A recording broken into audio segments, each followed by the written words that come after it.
All right, hello, and welcome back to the Hive. Thank you for coming back. If you were here this morning for Live from the Hive, that was a good show. Despite the storm gods trying to wreck it and make it end early, we persevered. So I do want to thank my guest here, who is coming from a party with I believe he has a bit of a wine buzz tonight, so we're gonna get a little spicy or a little bit of flavor with our Pat Lowinger tonight. Introduce yourself to my audience if there's people out here who don't know who you are. Yeah, hi everybody. I'm Pat Lowinger. I do content on research I'm associated with. I'm both professional and academic archaeologist. I'm currently working on research involving the transition of space and time from late Neolithic through early medieval periods in southwestern England. And I know a little bit about this topic. I'm not going to say I'm an expert on megalithic structures throughout the world. But if we talk about Europe, particularly the area that I'm researched in, like Gloucester and Cornwall, I'll be able to be spot on for you. But I am 3 big glasses of wine into the evening, so this is going to be fun. Yeah, this is gonna be fun. I've been looking for. So I was always into like the woo stuff, like the Stonehenge ley lines and all that stuff. And I always thought that was interesting. I always thought it was like BS, but I liked studying it and looking into it. I liked debunking it. So I've been looking for somebody to generally just to talk about megaliths with me, and I'm glad you were deciding to come on. Oh, hey Kip. Hey Kip, what are you doing here? Oh, hey guys, how's it going? Doing Good. all right. What's up? Yeah. Glad you Well, could, I mean, hop in. I heard you needed an expert on Megadeth. I'm No. I'm answering the call, guys. Yes. I'm Not the Megadeth. guy. Megaliths, like megalithic megaliths, structures. like with the stone structures. Stone structures, not hard Yeah. heavy metal. So not the just the heavy metal giant Mega. no. All right. Sorry, yeah, okay. sorry. All right. Matt, Yeah, you sorry should've for been the more confusion. Yeah. Okay. See you guys. Bye. All right, All right, take care. later. I mean, if it was Megadeth, he'd be perfect to have on the show. Yeah. Yes. Well, I'm glad Kip could pop in for a visit anyway. Yeah. Check out Kip if you haven't seen what he's working on here lately. Well, he's too. doing that series on the Dead Sea Scrolls. And I know if you sign up for his Patreon, we can throw the link in the chat, I guess. Yeah. You can, definitely it's worth it. It's a serious look into it. And the great thing about it is you can have something to discuss with your friends, and then debunk them, which is always good. It's always good to be the person that gets the answers right at Jeopardy questions, right? And I'm hoping you'll be someone to help us learn ways to debunk some of these videos, maybe that we're gonna watch today. So, yeah, because you're so there's the Northern European cultures that had dolmens, right? They had different Right. stone structures, stone circles and stuff. But in North America, we all know that when you think dolmens, you think Montana, right? That's the first thing that comes to mind. Right. An area I'm not overly familiar with, but I do know something about it, like in general terms. Yeah. So let's see here. These guys, got to get it pulled up just a second. The channel I'm looking at is this. He calls himself Wandering Wolf, and he goes around and looks at different. He looks at real megaliths and structures, as you can see, in real buildings and things like that.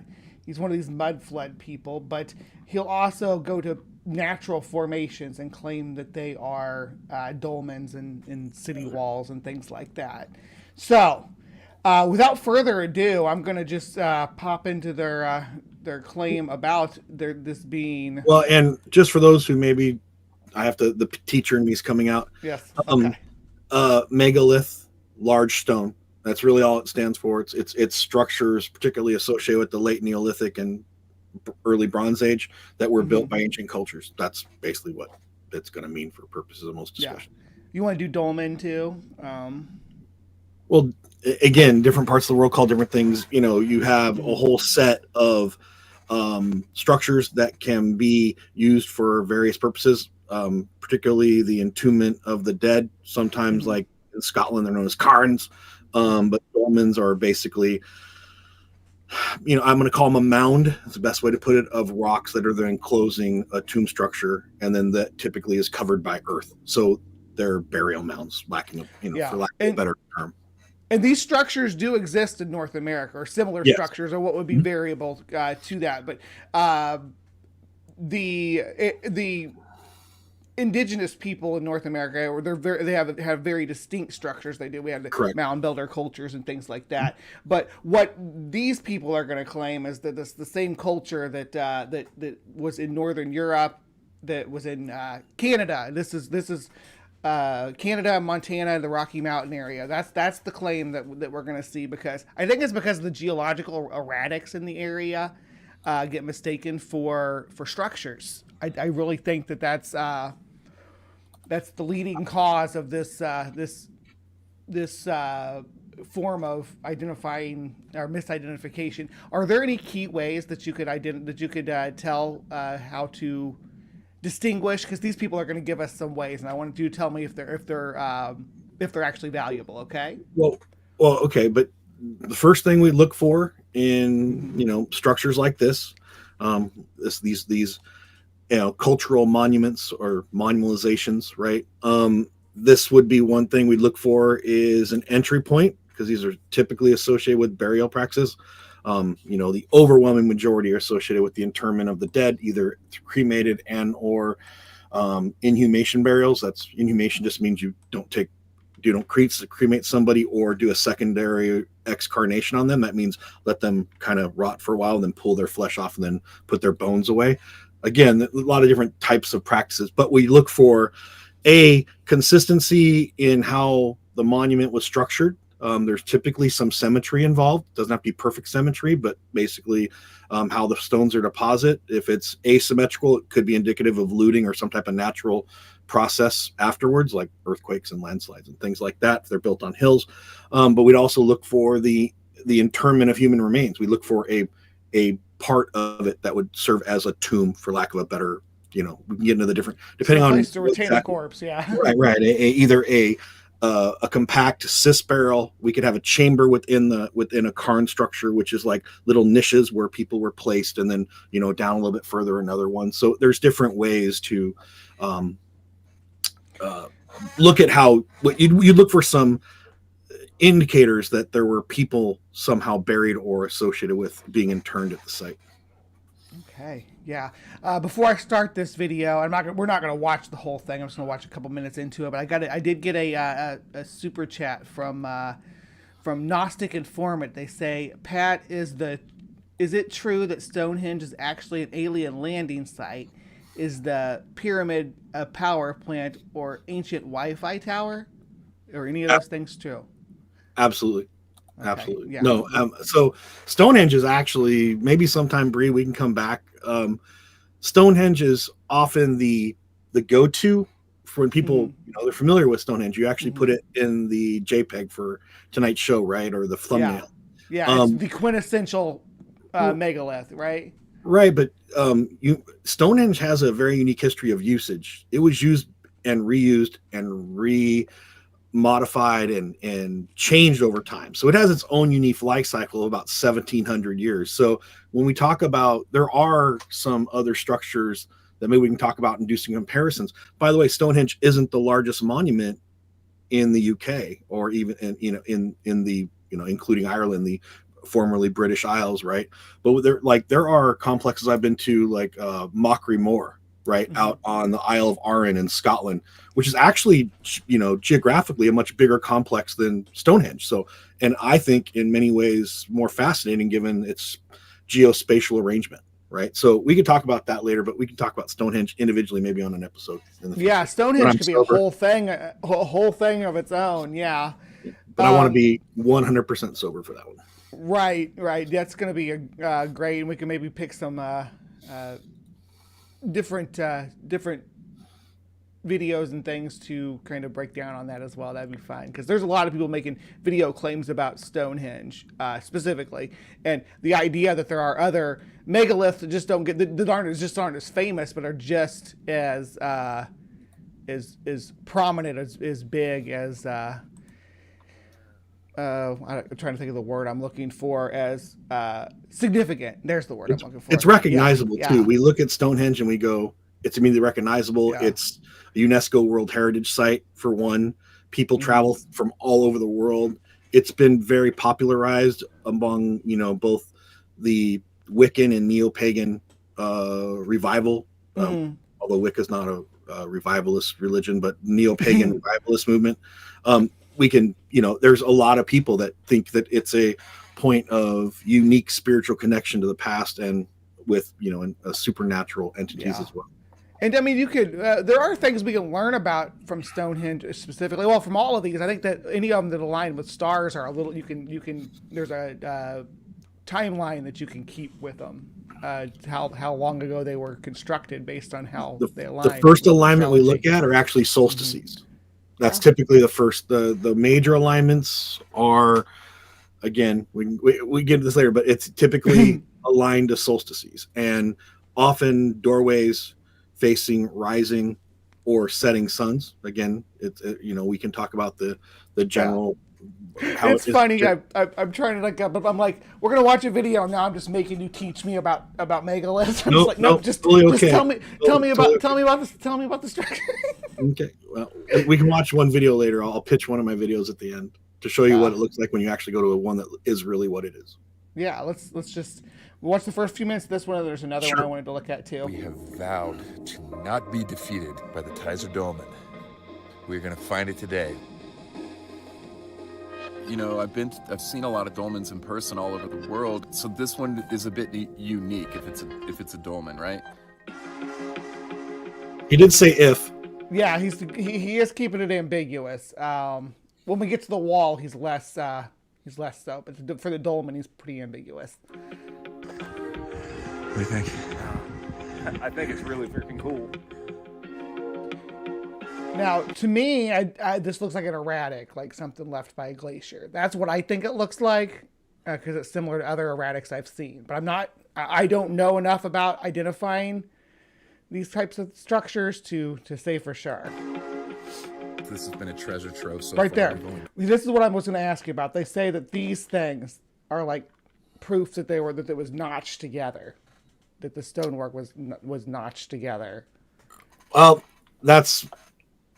I don't think that's a good indicator. I will tell you that I did pull up a picture of it, and I can see why an expert, and I'm not an expert in this particular region of the world. I would tell you that my initial indications of why it wouldn't fit the criteria of European, because I know one of the things we're talking about is this gentleman thinks it's all one culture, right?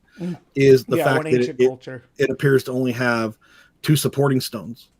In the UK, we have a minimum of 3, typically 4 supporting stones before a capstone. So this is a different architectural style if it is in fact caused by human action.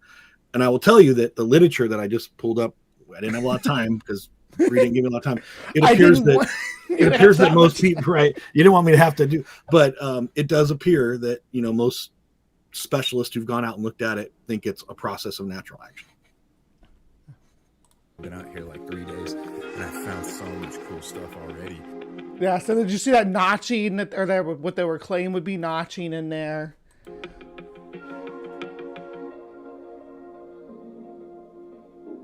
And it's also the fact that it's surrounded by what also looks like glacial erratics too. I mean, there's other stones here, right? This is not a single, like by itself, like what you see.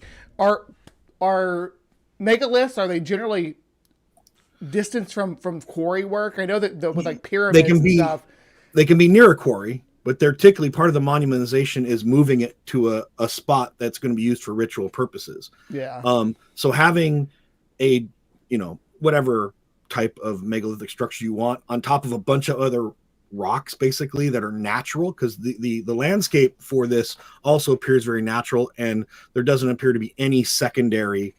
Again, we're looking at, and I could be totally wrong on this, but we're showing a video. I'm not seeing anything indicative of secondary activity around the site, because typically, these sites are interactive in a larger landscape context. The sites are pretty manicured being kind of a lot of the rocks that are naturally occurring would be interfering with ritual purposes. The other thing is this site doesn't appear to have any. I'm looking at a picture. It doesn't appear to have any internal chamberization. So again, what was the purpose? If this was a monumentalization, it was not one for burial purposes. It would have been one indicative of like single point, possibly part of like a religious pilgrimage. We see a lot in other megalithic areas where megaliths are common, that you'll have like a menhir, a single stone, right? Sometimes those stones are indicative between other points in a we call them sacred landscapes. So, but this doesn't appear to meet that function either, because I'm looking, they haven't identified any other similar structures in the area that would be part of a larger ritual complex. So there's some things to lead us away from thinking this was, caused by human action, given the totality of, we may just have missed it. Who knows? It may be, but the literature is pushing away from it.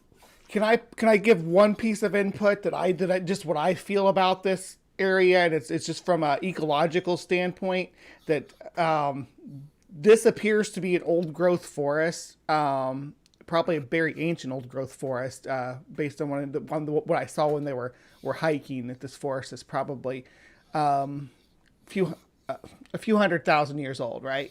So if there had been human activity and development, we would expect to see some differences in the way that the landscape is laid out, the way that the trees are, the way that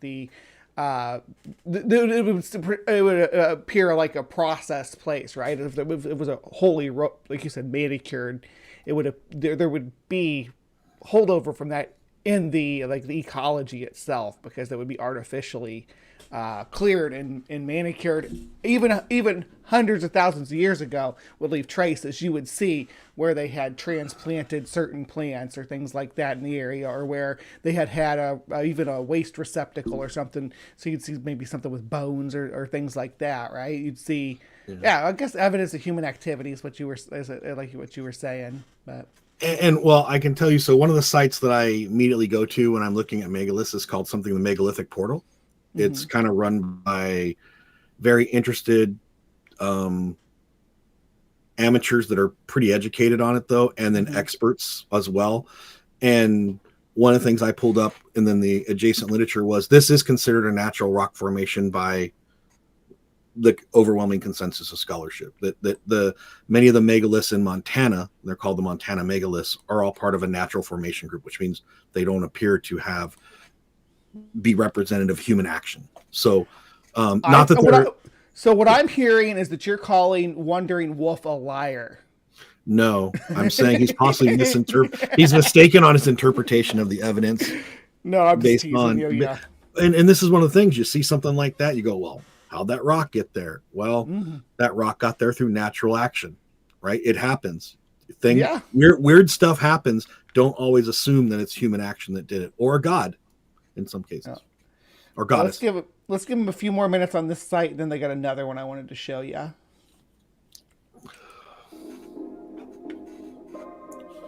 It does look cool, though. It really does, and I can see why you would. Now, the one thing that really makes this interpretation stuff like this even harder is if when we go to investigate the site, let's just say it's a natural feature. It doesn't mean that some indigenous group, an older cultural group, didn't come there and use the site for ritual activity because they recognized it as unique. And part of that phenomenological experience that ancient people dealt with and how religion developed was the idea that, hey, that's a wondrous place. So perhaps this naturally occurring, we'll call it structure, feature, this feature was recognized, right? And for that purpose, and then ritual activity occurred near or at it, but it wasn't built for that purpose. It was recognized as being unique, and then the ritual activity was secondary to the purpose, not primary as far as its construction. That's just me. Shane is out here just thirsting for you, Pat. He's all about your hard rock, or your rock hard formations and your old growth forest. He's everything. He's my old growth is definitely old. My Shane, growth is old. Whew, you're keeping my side chat hot. Yeah. All right, let's see what these guys have to say. Okay. All right, guys, we are on our second half of the day here. We finally made it. Okay. To there was an erratic right there too. Did you see it? Jump off point to go I did not. Sorry. Looking for Tizer. We finally made it. Okay. Right there. Okay. To the point, our little jump off point to go hiking over. My friend, looking for. Do you know Steve Bauman? He's a geologist. He's a Canadian geologist too. I actually talk to him about erratics whenever I find stuff about them. Yeah. Because people are always claiming they're megalithic structures. Right. Tizer And dolmen. and it Also, takes a geologist. By the way, this would be like if we were out here, let's just say no one had ever seen this before, some hikers see it. For some reason, I got the call, even though I'm an expert, because first thing I do is I'd call someone that I know knows more about this stuff than me. But let's just say it was me. The team going out would be, a team of archaeologists and a team of geologists, right? So geologists tend to look for, okay, let's think of the natural processes as far as in the geological realm of geology that would explain this. And then the archaeologists are looking at what possible explanations there would be as far as human action at the site. And so that would be a well-balanced approach to this type of investigation. That's typically what we do with a lot of the Neolithic study stuff. I got a question for you as someone who works in this field. Is doing what these gentlemen are doing here a good thing for your field or a bad thing for them to go out and be hands-on in this site, which may or may not have been significant to indigenous peoples? So if you're going to look and you're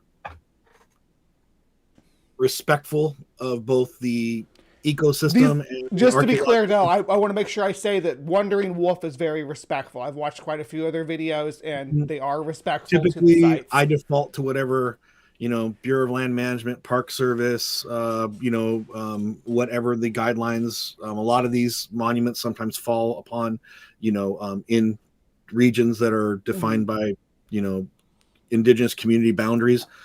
Whatever the rules are, you follow the rules. But, there are definite federal laws against picking anything up and taking it with you, modifying and or damaging the site. We call that vandalism. But, some people go, well, all I did was move some rocks. Well, that's damaging the site. I know it may not sound like that, but that's what it is, even if you're not taking it with you. Well, I rolled these rocks over to see what was underneath. Did you put it back?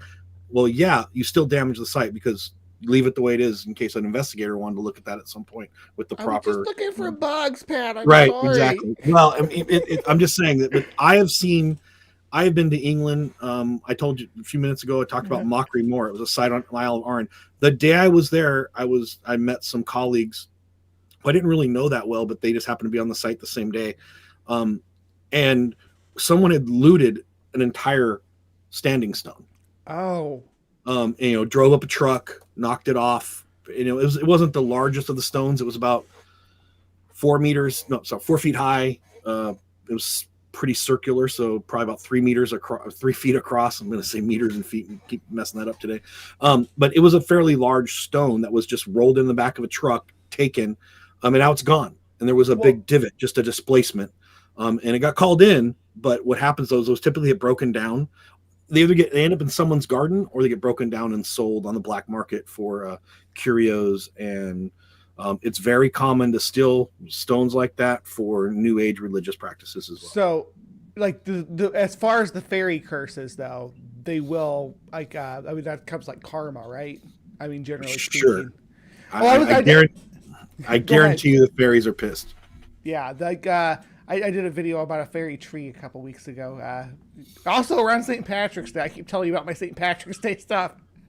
Because when I think of you, I think of Northern European, ancient cultures. I'm not trying to put any pressure on you, but I'd love to talk to you or pick your brain about Doggerland sometime too, by the way. What's your thoughts of the findings there and everything? Found in one picture, I don't even know if they knew what they were taking a picture of, but nubs. And I want to try to find those. That's what he calls those. Because that is another indicator of some stoneworking and different stuff. And that's really what we're looking for, is ancient man-made influence in the area. Onto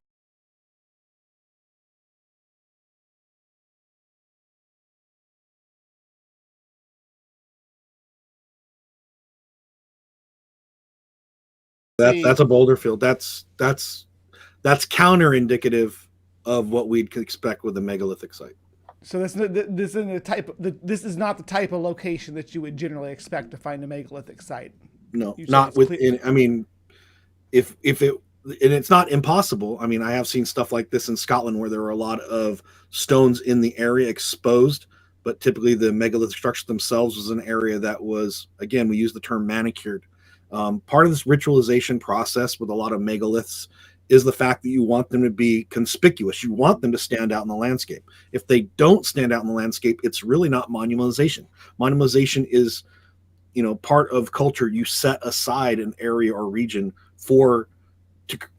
there's this concept, ritual use, but this idea that the surrounding area becomes sacred, and you have to think of liminal and non-liminal transitions. Basically, ritual. Think about when you go to church. You're not in church till you're in church, right? That once you've passed the threshold, now you're in church. When you're a little kid, you're expected to act different. People get quieter. You're considered to be in the presence of the divine, right? Well, this is no different. It's just the open air version of that. And typically there would be, either ditches or small earthen walls or even exterior stones that would mark this transitional feature. And not seeing that, it makes it much more difficult to identify the site. But this looks like scatter to me. But that's the geologist would come in and tell you all the various types of rocks and how old they are and why it's, they'd actually start, quote unquote, showing about the upturn. They would go, well, these rocks were on top of these rocks, and this is how it fell, and they explain the deposition. I can't do that. I take just enough geology to be dangerous. And so they would come in and they'd explain actually how this field developed. And it to me, though, I've had a lot of them pointed out to me, and it appears to be, and this is all indicative of natural deposition. Yeah, we'll watch this one for just a couple more minutes. There's a part I want to get to, and then there's the other one I wanted to show you, which is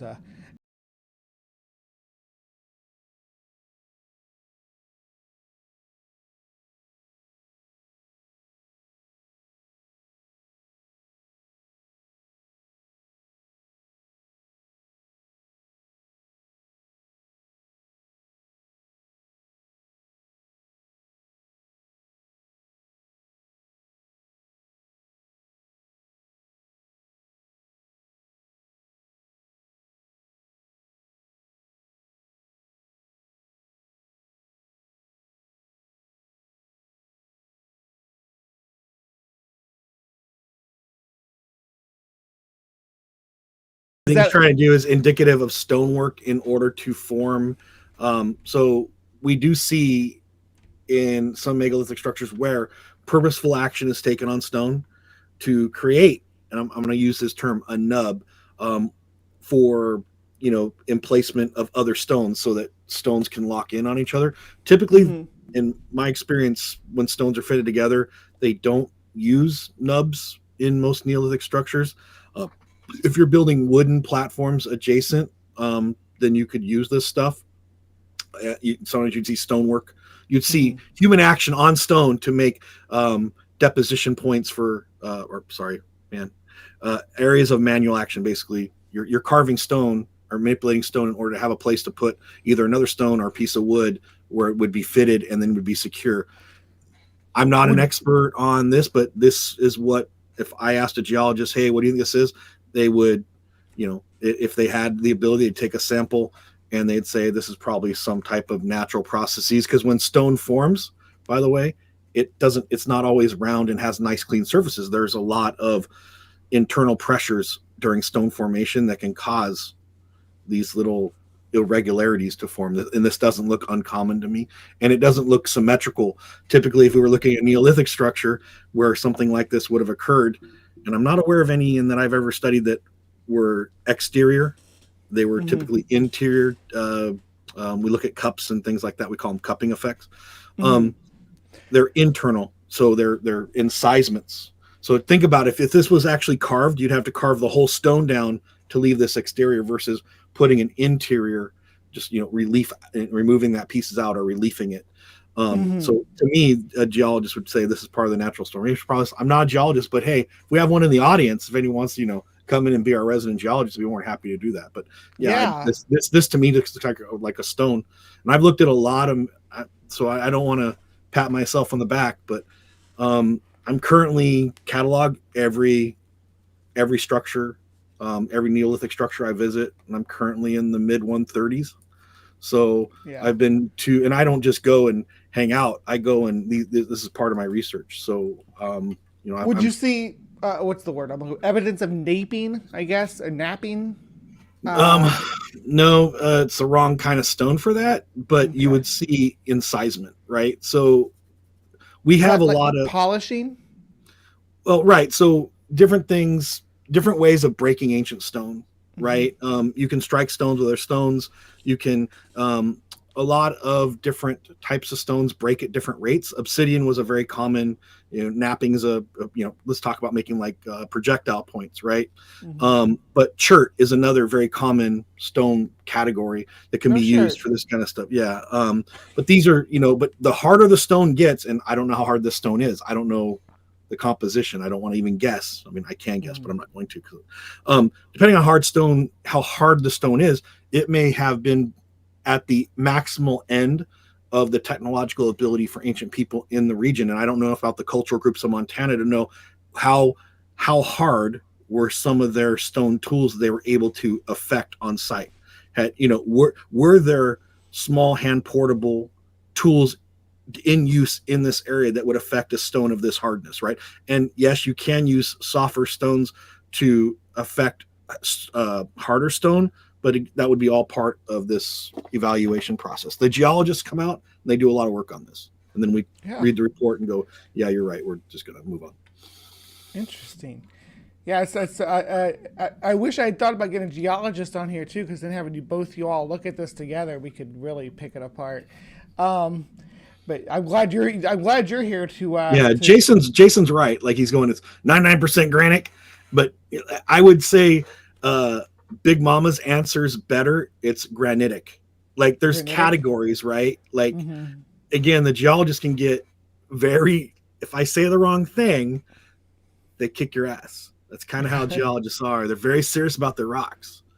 And again, geologists are always, a little, in my opinion, a little eccentric because they really I have a few geologist friends. I know. Yeah, they get that. I have Orge, who's pop around the community. I'm sure you've interacted with Orge a little bit here and there. But yeah, he's a geologist, and we rib each other about bugs and rocks. But I guarantee if I'd have said it was just looks like regular old granite to me, I'd have been corrected on exactly what type of granite it was. Because the geologist there goes, I've been to that site, and this is the type of rock it is. And I'll be like, okay. Yep. But yeah, I would just generally classify it as granitic. All right, let's move away from this one. This is called they call this the Tizer Dolminus in Montana. There's what'd you call them? The Montana megalith group, right? And they're all natural as far as we can tell. But I don't think this next one is actually part of that. So let me pull that one up. Just a second here. Yeah, this is called the Sage Wall. I just wanted to point out in the chat, Big Bad Mama and Jason Jacoby are having an argument. I'm just kidding. They're really not. But you can tell they know quite a bit about geology, which I know, like I said, I know just enough to like be an archaeologist, right? Like again, I'm like, sure, like you're a geologist and you're telling me this is what it is. Okay, well, I'm worried about the person that's been buried underneath it, and you tell me the type and grade and age of this rock, and I will be more than happy to believe you, based on your recognized expertise in the field. But now I'm going to pull out all the artifacts and eco facts out of it, right? And we're going to examine those for purposes of determining, the cultural significance of the past peoples. I could tell a little bit about the lichen they're talking about. What do you say that was like 0.00 or 0.00001%? Yeah, but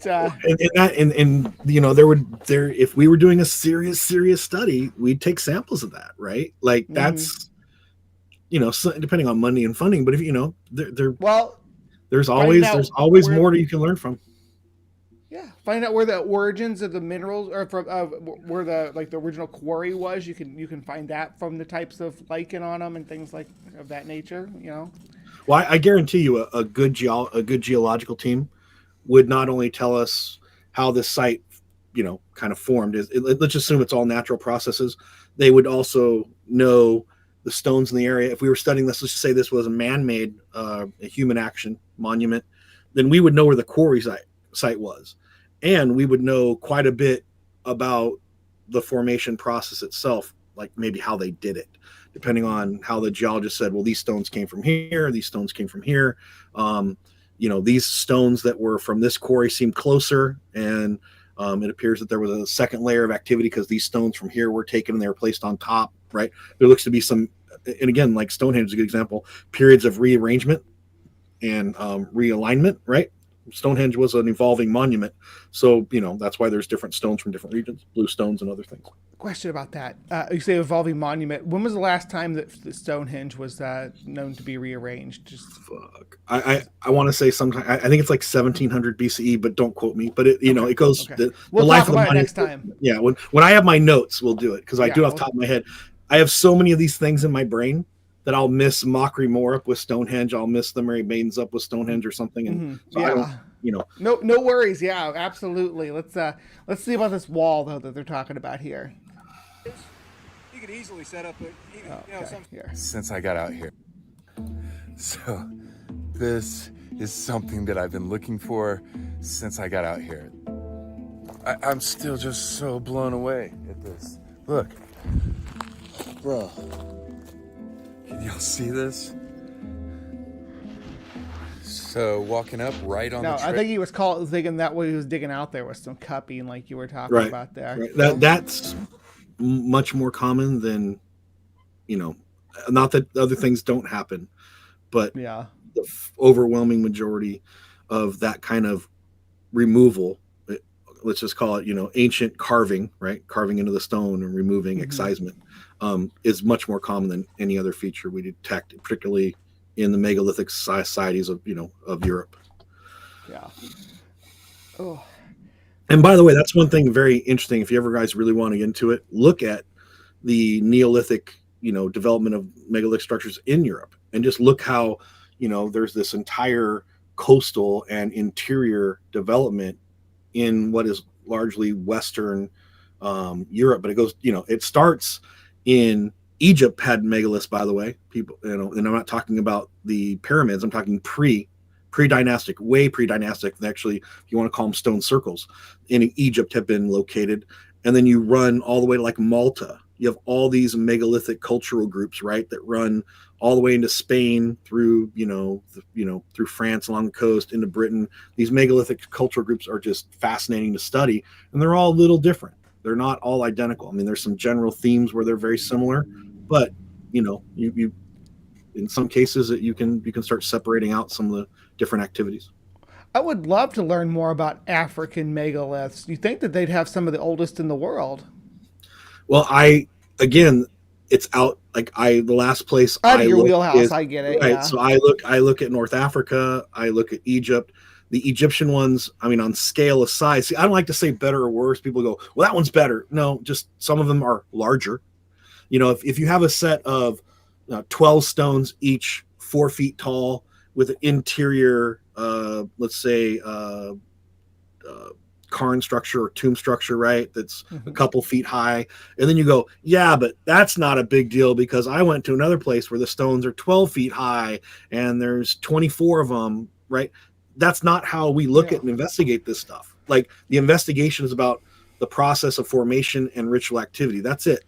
It's not about bigger, better, bolder, I think there's the term mega in the mega list. I think, which one's the most mega though? Mega. Yeah. And then we also talk about size isn't always indicative of activity level either. Some people say, well, that one's bigger, so more people must have come. And well, maybe not.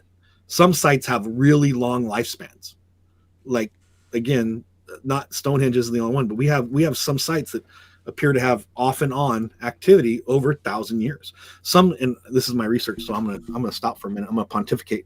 Some sites that are Neolithic sites today were created during the late Neolithic decade, beer time, late Neolithic period. They were abandoned. Those cultural groups either ceased to use them, they moved, they migrate out of the area, they ceased to exist. And then maybe during the Bronze Age, they were readopted by a different group that moved in who either modified the site. But you can have that through the Iron Age, as well as in Britain, the period of Roman occupation, medieval period. Like, a lot of places are being reused. I go out often and see modern, from 19th century forward, ritual activity at some of these places. There are people that still come out today to, I don't want to use Stonehenge, but like the Merry Maidens, for example, and they do prayer circles out there. They're New Ageists, and these sites are sacred to them. And they believe they're conduits of energy that is a spiritual nature. But there are people that just come out and are meditative at these sites, and that's activity. These modern ritual interpretations and modern religious interpretations of these spaces is actually very important, because we see different groups approach these sites in different ways. When the Romans came in, by the way, the Romans were aware of Stonehenge. When the Romans came and they were aware of Stonehenge, they saw it as something ancient and awesome. Now, they also were aware of that in Egypt as well. But so the Romans go, wow, this is something, obviously there was something here that is worthy of us taking note, to not deface it, but possibly having some of our ritual activity as well. And we see that in a lot of the smaller megalithic sites in Britain during the Roman period. It's Romano-British people. It's not just new Romans coming in from Italy, but from out the people living there as well. That during the Roman period, we're still going out and using some of these old cairn sites as places for votive deposits. So they'd go out there and leave, for lack of a better term, little objects to the local divinities, because they believe that these megaliths were somehow maybe housing the spirit of a past ancestor or a past spirit that was a guardian or protector of the region. So this is important to understand, and it's not just one and done with these monuments. And I'm done. Thank you for that. Yeah, that was great. Thank you. That's like a soundbite. I'm going to cut that out. Another what looks like nub, but there is clear as day another wall just as defined as the main sage wall right here. Now, first glance, I'd be like, hey, that's pretty good. Like, yeah. Pretty straight and level, and yeah, it does have a convincing look to it. It does. It's called the Sage Wall.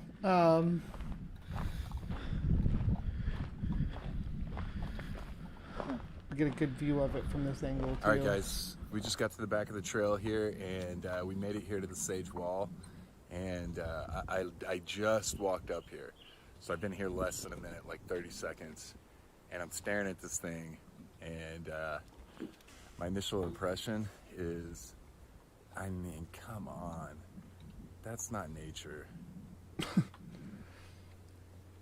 I mean, I can see it, and it does have sort of a what's the city in South America? Machu right. Picchu? Well, many of them, like there's like out on Cozumel. I've been to these places there. Again, not as a professional. This was way before I thought about doing tourist. it. Yeah, I was a tourist, and if I was a tourist here, I'd be like, that looks like a wall to me. I will tell you that, like, the U.S. Geological Survey, they've classified this as a normal. This is a natural feature, right? Mm-hmm. And they, Sage Creek basins, and they basically talk about how it formed, and you can read quite a bit about it. But even I would have to, this is where I phone a friend.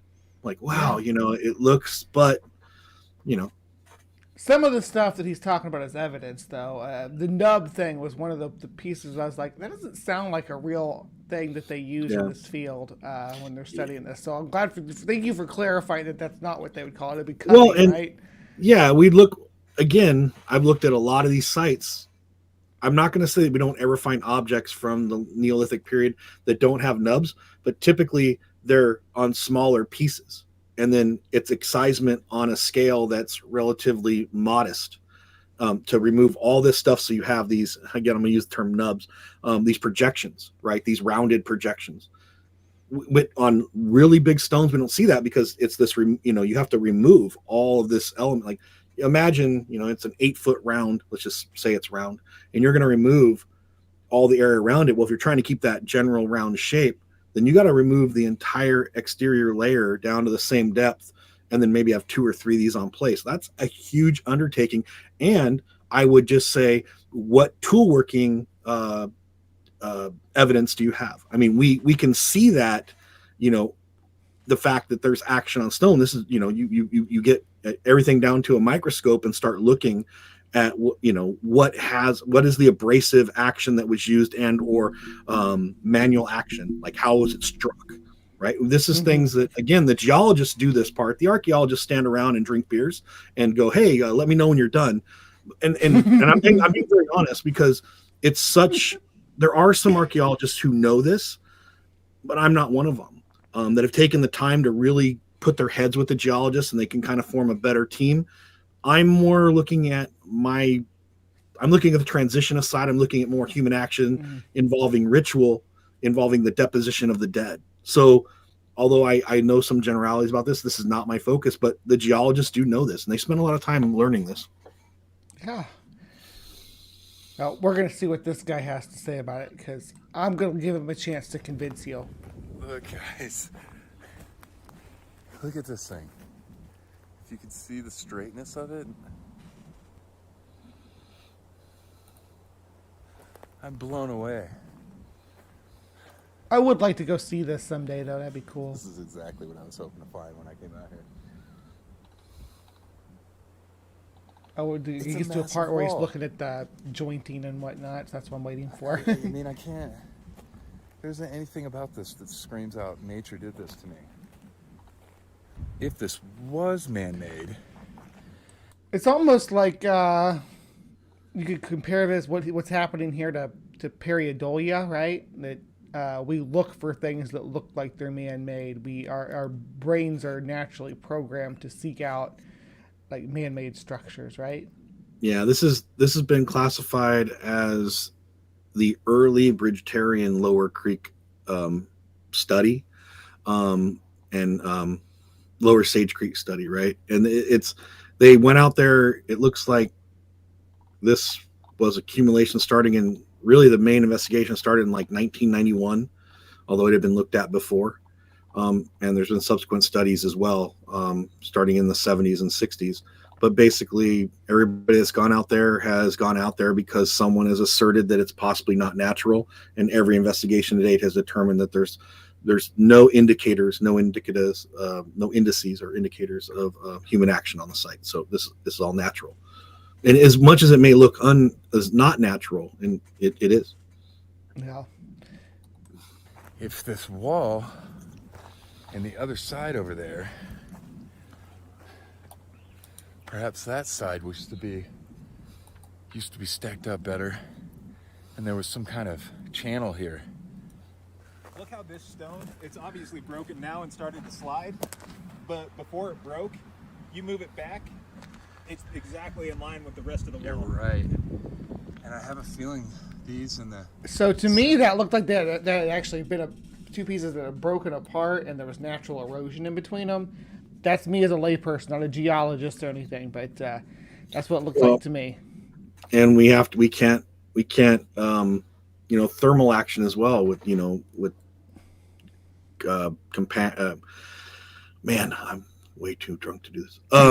With heating and thawing with ice inclusion, water intrusion, freezing, fracturing. Mm-hmm. Yeah. All right. So that's the megalithic wall, the Sage Mountain wall. The next thing I have on the agenda for us, and this will be the last one we look at. There's a few on this one, so then I won't torture you with any more.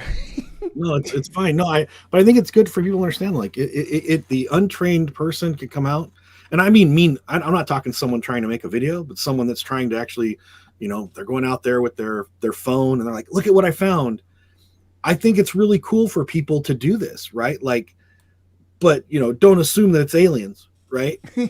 Right? And just go do some reasonable research. Do not go to conspiraciesarus.com for your information. Go to the U.S. Geological Survey or Megalithic Portal, because Megalithic Portal tips has references on this stuff. There's a lot of good academic places that are pretty easy to reach where you can get this information pretty easily. Does Megalithic Portal document natural megaliths that had ritual use? It does. Okay. Well, it'll even document the ones that have been disproven. Like, because sometimes like calling the earlier one a dolmen is really problematic, right? Yeah. Yeah, So because it's because not it really a dolmen at all. it's not really it's not just just a pile of rocks. The geologists just lost their But minds. I That's a think complex formational process. I think even the structure itself, had it been natural, would not be something you would call a dolmen either. Or not natural. No, It would have been man-made. What would that type of structure be called? What do you call those? when it's So naturally formed. yeah. Yeah. Well, no. If that was something, if somebody built something like that with two pillars. Oh, it'll be some type of plinth, right? So I mean, Yeah. technically, a dolmen it doesn't meet the characteristics anyway. You could consider it again if it was three, had a capstone, you might want to consider it a cairn, right? Because a cairn would then be covered with dirt on the top, right, after the emplacement. But it could be, I would say if you put it one stone on top of another, it could be some type of alteration of a menhir. But anything where you cap it on top of, plinthing is something that we see occasionally as well. All right. So this is some megaliths in Canada. So we're moving out of Montana now, and we're going to look at some of the claims about these. Now, from what I understand, nothing that's shown on here is believed by any geologist to actually be man-made. So.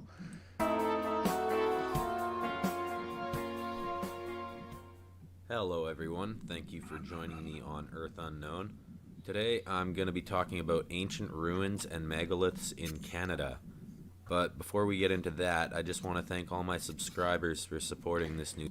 Do you see this one right here? This is what I mostly see when people are like, "Oh, no, that cannot be natural," because that's natural.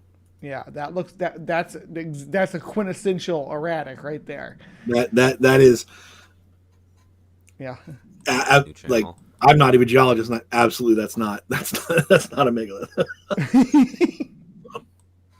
I was really surprised to see how quickly I reached my first 100 subscribers, so thank you all for that. Yeah, you can get your first 100 subscribers pretty quick with a Woo channel. Now, I've been wanting to share this story of a discovery that was made right here in my hometown, Edmonton, Alberta. And the fact that this was found here is just fascinating to me and really makes me wonder, what else are we missing here in Canada? I mean, we see ancient and megalithic ruins in every part of the world. Why would Canada be any different? No, we don't. But that's a false statement. We don't see it everywhere. Like, we see it. It's not. It appears in many places to be ubiquitous, but it's not. There are even regions of Europe that we don't see monumentalization that we classify as megalithic. So, like, yes, if you say Europe as this big continent, but it was a regional phenomena in Europe as well. Not every place had megaliths. There are places where megalithic, I want to call them societies, but megalithic structures with those adjacent societies didn't develop. But if you look at the globe in entirety, you can go, well, there's one here, one here, one here, one here. It looks like they're entirely dotting the entire globe, but they're not. When you actually take it down and start folding it out and go, well, there were cultural groups between these two groups at the same time, and they don't appear to have built them, or they built something very dissimilar. Or maybe they were using a different mound formation process. They weren't using stone. They were actually moving earth, like, earth building cultures. Like, so don't assume just because you have one in the United States that, well, the United States, and that's the problem with modern geographical boundaries, is people go, well, the United States has some and Canada has some. Well, right, but it's a big place. So like there were some cultural groups that did it in South America, but there are other cultural groups in South America that may not have done it. Again, not my area of expertise, but I can tell you in Europe, not every cultural group that was contemporaneous with each other were megalithic builders. And even Canada does have some legitimate megaliths as well. So I have I looked into it because I was like, are there really megaliths in Canada that we need to look at? And they're very distinct. And that's not something we're covering today. We're not going to look into those or anything, but I just want to make that clear that there are real megaliths in Canada. These ain't them. This one's a concrete slab. What the guy talks about here for the first couple of minutes is a concrete slab found in a riverbed. Here in Canada, it was no different. All very much a part of the same old world civilization that we see all over the earth. The evidence is here, somewhere. Perhaps older and more weathered than in other parts of the world, Maybe whatever destroyed this previous civilization hit harder in this part of the world, leaving the remnants of any civilization less recognizable. Or Are you gonna be okay, Pat? perhaps leaving them buried deeper in the earth, where they are less likely to be found. So, here's the story. A setback for the Valley Line construction project. Completion of the pedestrian bridge may be delayed after an unexpected discovery in the North Saskatchewan River. CTV's Jeremy Thompson joining us from the south side now with the details. Jeremy? Aaron, this is where the Davie station will be, actually up above me here. And officials with TransEd say this section, as well as most of the rest of the Valley Line, is on schedule. But construction crews have encountered a mysterious delay in the river valley. One of the more visual pieces of the Valley Line will be the Tawatna Bridge over the North Saskatchewan. It will eventually have a pedestrian component running underneath it. But construction crews have run into a bizarre setback 9 meters under the riverbed. We encountered a unknown object. It turned out to be a large concrete mass, which has put us behind schedule. Officials say they can't move. So, concrete in North America, I don't think that was that there was any concrete but pre-European, right? And I'm not even going to say that what they say is concrete. I don't know what this gentleman's talking about, but concrete's, some people use it as a very generalized term, and some people use it as a very specific term. I mean, again, I don't know the context of this, but I mean, they use the word concrete, and depending on when it was supposedly deposited, it's a dubious claim to start with. Yeah. I'm already, raising an eyebrow. Well, the thing about finding concrete under a river like that, like we were talking about with erosion when we were mentioning the weathering on the stones back there, concrete can also be subject to that, and concrete can be carried by a river like hundreds of miles. Concrete's not not exempt from being transplanted to a different location and then right. And it's a river. It's a river, right? Like, again, you could just be transporting concrete blocks via barge tips. Like there's a lot of explanations that aren't aliens. Aliens, dude. I mean, there's a lot of explanations for this, right? Like, and these two channels are two of the more subtle ones that I found. There were ones that giants had to have built this. There's no way humans could stack rocks like this. This had to be done by the hands of giants. So these are the milder ones to start to ease into this. and there are some good comments. Like, again, is this just limestone that is being called concrete? Right? Like, is this just a big rock that looks like concrete? Right? Like, again, sometimes when people use terms, like a geologist would have come out and said, we've taken a sample, this is the type of stone it is, and this is why it is or is not, indicative of this type of activity. But, just having some guy with a hard hat on going, we found concrete, that doesn't answer any questions for us. It makes the conspiracy theorists go nuts, though. The Romans were in Saskatchewan. That's I think that's the indication here. He doesn't say Roman. I don't even know that. See that right there? Yeah. But Pat, I'm gonna warn you right now. When I do my show, when I have a geologist on and we do something like this, they're gonna keep saying, "Yeah, we don't really. This is we call in the archaeologist to look at it, and they'll." Yeah, that's fine.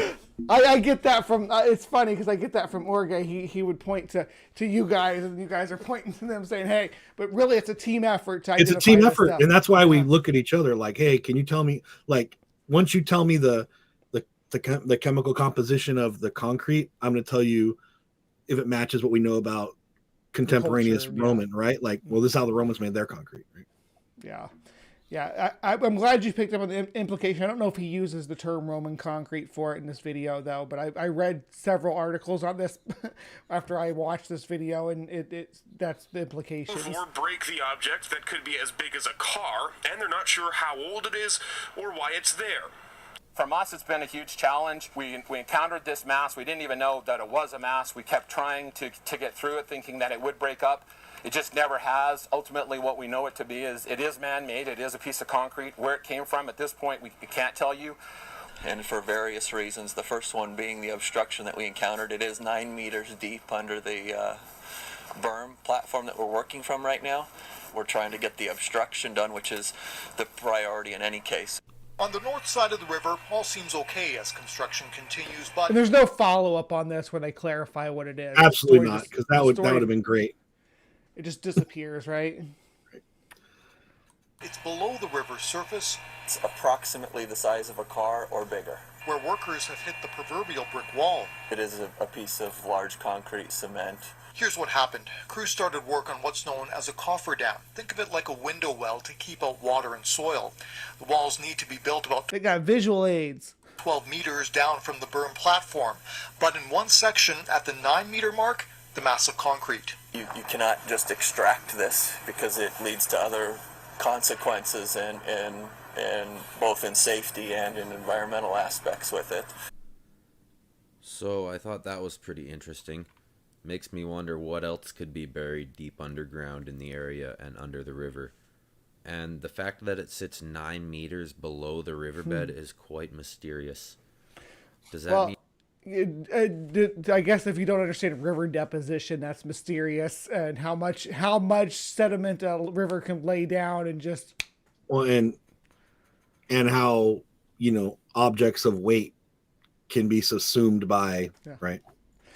Yeah, gravity. You believe in gravity? Settlement. Yeah.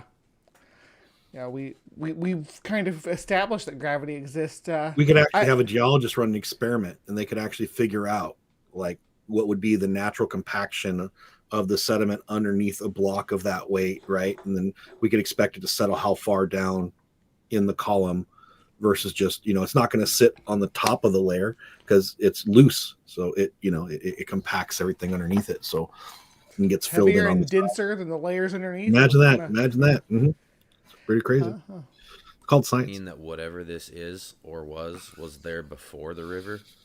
How could anyone get such a massive concrete block into the area, and how would it ever end up 9? The river could have put the block in the area. That's my final thoughts on this one. Is that the river? There's no reason to assume that the river could not have moved that block. Yes, it's mysterious because they don't know where the concrete came from, but it's not mysterious in the way that he thinks it is.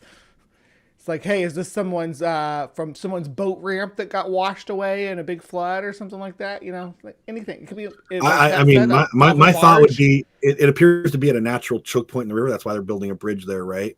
Mm-hmm. There's probably, how do we know that someone else in an earlier time didn't think about building a bridge there and they tried to set one or more blocks, right, as bases? We don't have any idea, and so until we know, you have to go into the historical archives as much as the geologists too, because someone's going to figure out, oh yeah, in 1924, Bill and Ted, they were hauling blocks up for another construction project, and they lost one off a boat. Right, that's it. Yeah, off a barge, and that's your explanation. Yeah, it wouldn't be like in the mainstream records or anything. It wouldn't be in it wouldn't be in your schematics when you were learning about the river. And there's even wrecks and sunken ships that cause these sort of issues as well. Right. Absolutely. This is the kind of thing, like, I don't think the average person knows how much shit just falls off barges over time. It happens all the time.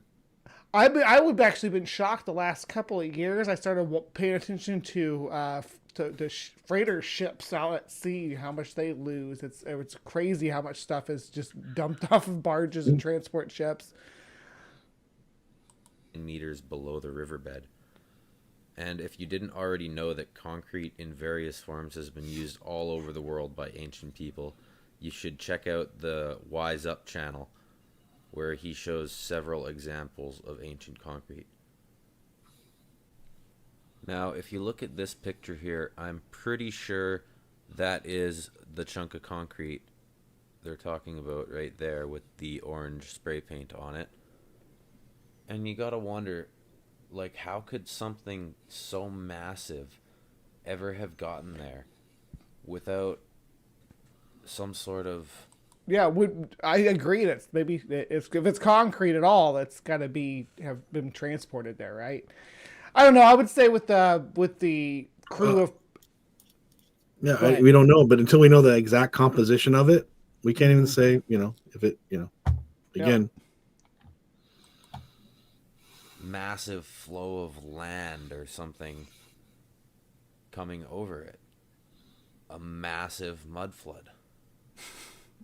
And maybe this happened all across northern Canada. Are you familiar with the mud flood theory? Hypothesis? Whatever you want to call it. It's really... I'm aware that there is something called the mud flood, and I'm going to use the word theory in quotes. Yeah. It's a bunch of fucking nonsense, but... Yeah, I that's what I nailed Megan with a couple weeks back. She kept her cool about it, breaking it all down and stuff until they started claiming that the Jews would come from Israel to California to harvest redwoods to build their temples. Yeah, it's some crazy shit. And that's why we don't generally see any ruins around Canada, because now that looks like a real mound right there under the current ground level. And if you look at Canada on the map on Google Earth, it almost appears as if at some point in the ancient past, northern Canada was just obliterated by something. And I'm not going to speculate too much on what that might have been, but... I think he's like saying that this looks like it's been hit by something and broke all the islands up or something like that. Godzilla smashed down really hard and broke Canada. Yeah, kaiju fight. It almost seems as if it could have been the epicenter of a great cataclysm of the past. Like a massive explosion in the Hudson's Bay area, scattering thick debris and earth all across the land, destroying and burying anything that came before, leaving Hudson's Bay an ocean-filled blast crater. Or as far as I know, there's no indication that Hudson Bay is a blast crater. It doesn't have any of the characteristics that you'd expect from a blast crater either, so there's that. Again, I'm sure there's geologists who can talk about all of the glacial activities that help form and cause the formation of the Hudson Bay area and all that. Mm-hmm. So I don't need to do that because it's not. Yeah. It's not Europe. We know, me and Pat both know people who have who if this was a blast crater created by some kind of event, we would have been aware of it. Yeah, they'd be in a book, mm-hmm. like an actual book that published by like a university, not like, self-published on Amazon. A great flood coming in from the north, washing everything back out to sea, tearing apart the northern coasts and leaving anything not washed into the ocean buried deep in the sediment. And of course, these are all just theories, but I hate to pop his fucking bubble. So that's not how explosions work. Places. Right? Yeah. Yeah. Typically, explosions like that reduce down to like near bedrock. Like you go to the harder material, like depending on how big the blast is. But he's talking huge explosion, right? Mm-hmm. Well, typically the explosion's going to terminate at the hardest element that the rebound goes off of. Mm-hmm. So it's going to go down to bedrock and just take all that lighter soil and deposition on it and just blow it out. So if we saw a lot of bedrock, I'd be like, well, okay, that Yeah. There's a model for what we're talking about here. The Chicxulub down in the Gulf of Mexico, right? We know what to look for and what these kind of impact zones look like, and this isn't how they look. No, is in Canada that most people have never heard of. These are just a few interesting screenshots I took on Google Earth on my phone, and I couldn't remember exactly where I found this. How convenient! I believe it was somewhere in Quebec or northern Ontario. And Quebec or Ontario, just either one of those, one of those little places, Quebec or Ontario, both bigger than Texas, but no, actually I don't think Quebec's bigger than Texas. Quebec might be bigger than Texas, I'm not sure. Someone check that for me. I mean, it does look interesting. And I will say that a lot of archaeology is found by using aerial photography, satellite imaging, and Google Earth. So, but I have no idea what we're looking at. Yeah, So, or where it is, right? We can't follow up on this.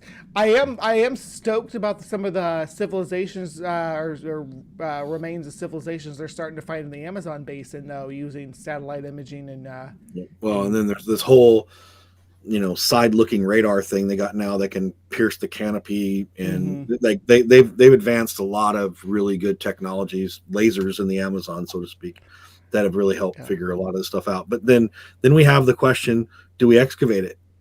Like, do we leave it, or do we, turn it into initially a academic research and then public access? Because then we're going into areas of the Amazon that may not be, broadly developed for human activity, and there may be indigenous groups there.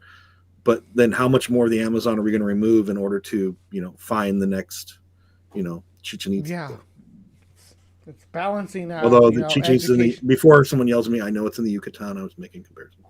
Yeah, absolutely. But being able to image them even is just to be able to see these, because like you hear the old stories, El Dorado and Z, these Amazon cities of gold and whatnot, and to actually be able to say, yes, we were actually locating civilizations that did exist here. And I think that they, these are the cultures that they largely died out or were kind of dwindled down to just a remnant population due to diseases and stuff. Yeah, there's all kinds of factors. Like we look at society collapse as a phenomena, and we try to, as archaeologists and anthropologists, we try to explain it, right? And sometimes, people don't like to hear this, but sometimes societies collapse for not a single reason. And that, I know that be like, I want a answer. Well, the answer is multi-causal. We have a period of drought followed by, subsequently food scarcity, followed by famines, a general famine and disease, and then war. Like all that, like one person's drought or famine, one cultural group's drought or famine may force them to become militarily aggressive to the group next to them who aren't suffering the same environmental hardship, right? So we're only like, why are these people so angry at everybody? Well, because they don't have enough food and they realize we got, X amount of time before we're going to go away. So we're going to attack the people next to us. Well, they're not successful in those military efforts. And that might be enough to cause both economic and societal, at first, economic and then societal collapse, right? And then we see the displacement of those people. And, the other people may see them also as part of a regional network, and they may remove themselves from it. And then, for example, in the ancient Mediterranean, there were two major hubs of grain production: Sicily and North Africa, Egypt, right? And then there was some food production along what is today Tunisia, right, and Libya. But when those two, particularly when Sicily and Egypt, it's a region, when Egypt and Sicily were having massive drought, it affected the entire Mediterranean. People, Egypt was able to survive the Bronze Age collapse. Really, at the end of the Bronze Age, we have a collapse where a lot of other societies, the Mycenaeans and some other groups, the Hittites, they don't really survive it. Right? Their societies decline. We see a lot of abandonment of some of the citadels and different things like that. But Egypt largely survives because they have enough food for themselves, but they don't have enough food to sell everybody anymore. And that's why we see, like, during this period, we see the Hittites writing the Egyptians letters saying, hey, can you please send us more food? Like, you're cool, we're cool, we have an agreement. And then, whether or not the food ever got there, that's subject to some academic debate. Yeah. Oh, wow. It's just interesting to hear that, just like natural events just have such a echo throughout history that we can still pick up on 2,500 years later. Yep, I agree. Very curious looking stone blocks just poking up out of the ground. Some of them almost completely covered, and then just disappearing into the hill. Looks like my sidewalks This in one August. is somewhere in southern Alberta and not huge, but still very interesting and old. This looks like the remains of something more modern to me. Yeah, that's looking modern because it looks like there's joining compound cement or some type of joining compound. So yeah, like they're spackled together, right? Yeah. And this place here in Kootenay Lake, British Columbia, Ooh, that's cool, reminds though. me of the site I covered in my previous video on El Caracol, the giant spiral in Mexico. Also found. Do you know anything about that? I No, know you but said you traveled. I'm interested. I mean, anything like that, I start getting pretty excited, and we see a lot of that. Okay, so I don't know the site in particular, but we do see in North America a lot of this monumentalization like this among indigenous groups. So I mean, if someone said, we found under this lake, we found particularly a man-made lake, by the way, we found a site that appears to have been, cultural activity, significant cultural activity, appears to be a site of ritualistic purpose, appears to be megalithic in North American megalithic group. I'll be like, yep, sure. Right. I don't have a problem with that, particularly when they look like that. But but that in itself doesn't mean that it's a megalith from an earlier time period. By the way, people were doing this stuff in the 1800s too. So you have to determine that it wasn't just, Fran and her friends making a rock garden. Right. Because that happens too. And then there's mistakes. And then there's a lot of falsely attributed, like people, try to actually build something and to fool people. So there's all these things you have to consider. Yeah. And I must have not overlooked it when I saw this come up, because this does actually look like what I expect when I see it. When someone says Native American. Right. But I have no idea of it. But I mean, at first glance, definitely sure it could be man-made and to the period that it's supposed to be attributed to. Yeah, definitely. At the bottom of a lake, and perhaps at one point having a very similar purpose. If you haven't seen that, you'll want to check out this video here. Very interesting place. Now, this site near Fort Walsh, Saskatchewan, I find just fascinating. I would love to be able to go and explore this area and get a closer look at this place. I wonder what else could be found hidden in the hills throughout the area. Here's a website with a little more information and lots of great pictures. Megaliths on Mount Saskatchewan in Canada. Very little is known about these megaliths. They are located on private land and permission is required to access them. So maybe one day I'll have to figure out who to contact. So when it comes to megaliths on private land, how is that handled in academia, the research? I mean... So depends on what country you're in. In U.S. and Canada, I guess they're not ones that you're too familiar with. Then, well, so the Pacific Northwest, I'm very familiar with it because this is where I work professionally. I can tell you that there are agreements both with the, National Department of Parks, Forests of the Interior. All these different groups get together for research on stuff like this. I don't know how it works in Canada. I mean, I'd have to read the same thing everybody else does. And typically there are avenues for researchers to get access to even private land.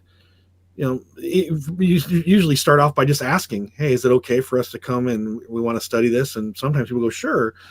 Sometimes you pay people to come out and study. Sometimes because of the land ownership is based on, there's logging or other interests as well.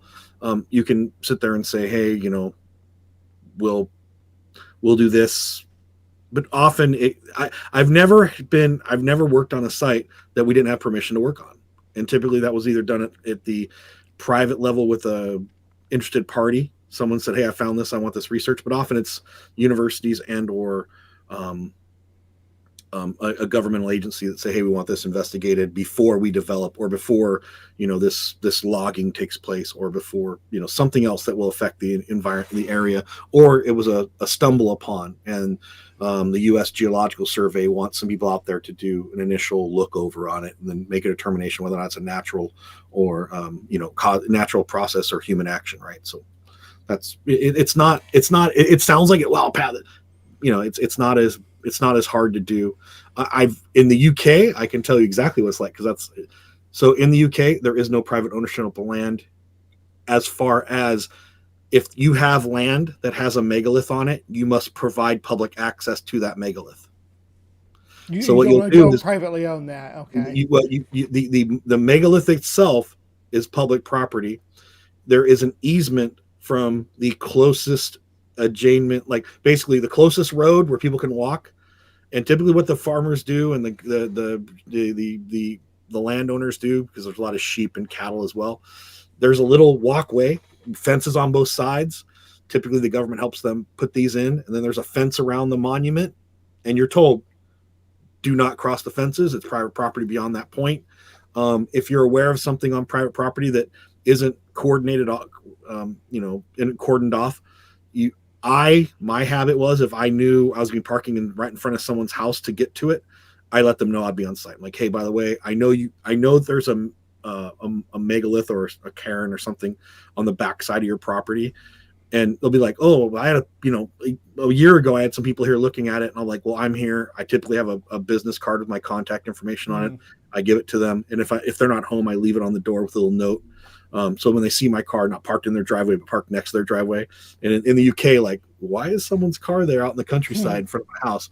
And it explains, like, I'm here, I'm doing research, I'm going to be on your property. And I take the straight as the crow flies walking, because that's how the law works there. Yeah. That was great answer. Perfect answer for what I was asking. Exactly. The culture I grew up in, this rural Missouri culture, there was this idea that if you found Native American remains on your property, to keep it secret because the government will come take your land. Well, I wouldn't say come take your land, but I will tell you the other side of it is there are preservation acts. So there are, starting in 1906, the federal government started putting together, that was the Antiquities Act, right? And then they're throughout, up through, even recently, I think, up until the 2000s, there were modifications of these various acts throughout time. Like, you can't just, even on your own property, just dig up whatever you want. Like, I know people think, well, it's my property. It depends on what you're digging up. But in general terms, stuff you find on private property can or cannot be, because there's state laws too that kick in certain states regarding whether or not you own everything on your property. Do you own rights to the water below your ground? I mean, these are all kind of the same idea. In some states, you own your water. Some states you don't. Right? Depending on the size of the parcel of land you own. Like, do you have the right to tap into an aquifer? Maybe, maybe not. Interesting. Yeah, let's see what else this guy has to say. Check the place out. That would be pretty awesome. But anyways, I'll leave the link to this website in the description, and you can go check it out. They'll say these are like roads and things like that. For yourself. And excuse me? Of course, yeah, I mean, that to me doesn't look like anything other than natural processes. Yeah. I don't know why you'd think that is, because a lot of those blocks they're too random. Yeah, there's not a uniform size or shape that it seems like they're going for here. I think this reminds me of, you remember Bimini Road down in the Bahamas under the water? They thought, oh, this is Atlantis, and it's just a natural formation, just like this. It looks very similar to this. No. Have ever been here before, or to any of the places I talk about in my videos, and you happen to know a little more about them, please let us know. But wow, look at all that graffiti. Yeah, that's why I was going to stop and David. That pisses me off. Yeah, no natural beauty. Well, I don't like the people that stack rocks now. Like if I go down, like if I'm on a hiking trail and they're down the river. we really, which is really funny because, I was a Boy Scout 40 years ago, and, you do that to mark trails for people. Mhm. That used to be kind of like you're taught, like stack stones so people behind you, and that for a long time, even the Forestry Service was still using that as a method. When it's largely discouraged now. It's like, hey, use a sign, like take the time to put a sign in. But there is some stacking stones, and it is kind of funny. Want to preserve the landscape, right, in its natural state as far as the That's my archaeology thoughts, yeah. and as far as cultural resource management. Mhm. But it's also like, what about modern human action, modern monumentalization, like modern ritual practices? Like, I very rarely stand up for the woo people, but if part of your experience in life is making your own monumentalization to nature on, in a context where you're allowed to do it, like say not state lands, but private property, like I don't necessarily discourage that. Like I don't do it, but it's mostly on the state land where it bothers me, I guess. Right. Because people will do it just like they'll do the rock stacking, like extreme rock stacking or whatever the hell they call it, where they just try to make it look stack like they shouldn't be able to stay like that, but they are. It's like a cultural phenomena that people are doing. That my son's generation are doing, which to me, I love going out into nature, and nothing ruins that more than someone's fumbled together stack of rocks where they're trying to impress their girlfriend while they were hiking. Nothing takes me out of feeling like I'm getting in touch with nature, but and that's what I go to a state park for, a national park for. This is my opinion. I get the cultural thing that you're talking about, because why are we saying that they could stack rocks 3,000 years ago, but you can't stack rocks now? Right. And so there is that thought, that consideration. I don't want to say it's like completely a one-sided issue.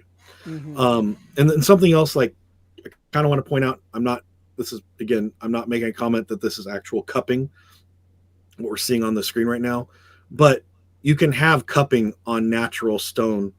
Like, so let's say it's not a monument, but we do see even in European contexts, a natural formation then is experiences cupping. So the stone itself is deposited in time at a spot and it's unmoved, right? No human action on it. But then there's human modification of the stone, cupping and other things, swirls being placed on it. So technically, is that a megalith? It typically falls into the group, but it's not, you make a specific notation, naturally occurring stone rock feature with human modification, and you note what it is.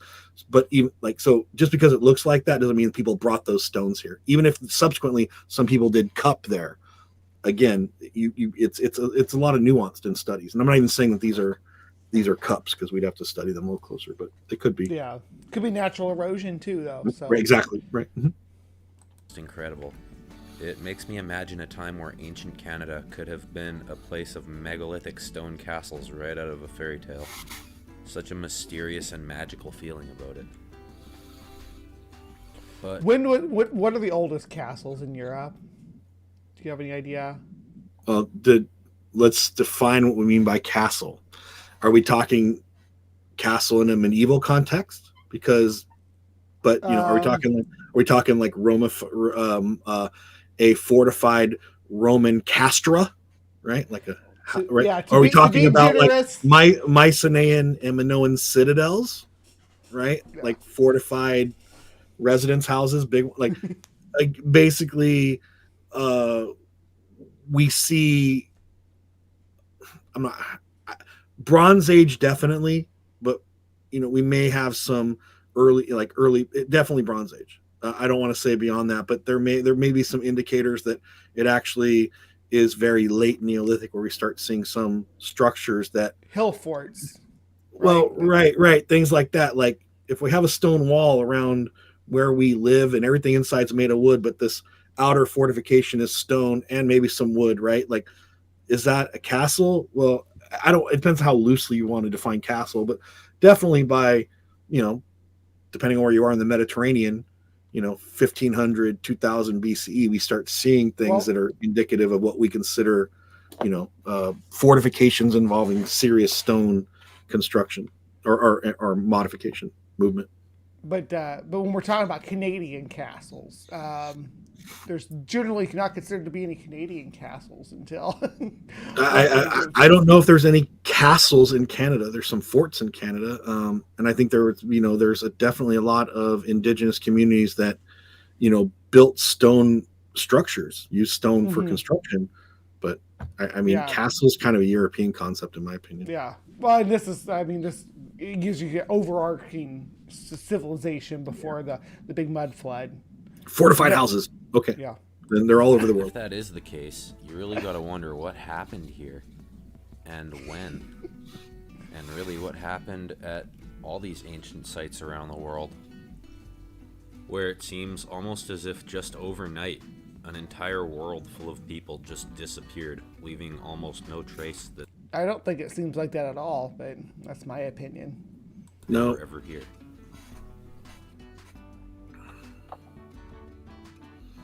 It is cool though. That's an awesome looking place. And from this distance though, that appears to be more natural. I don't think that's human action cupping, what we typically call cupping. It's about scale too, right? Like you're looking at where it is, where it's placed. Yeah. So. But who knows? Absolutely.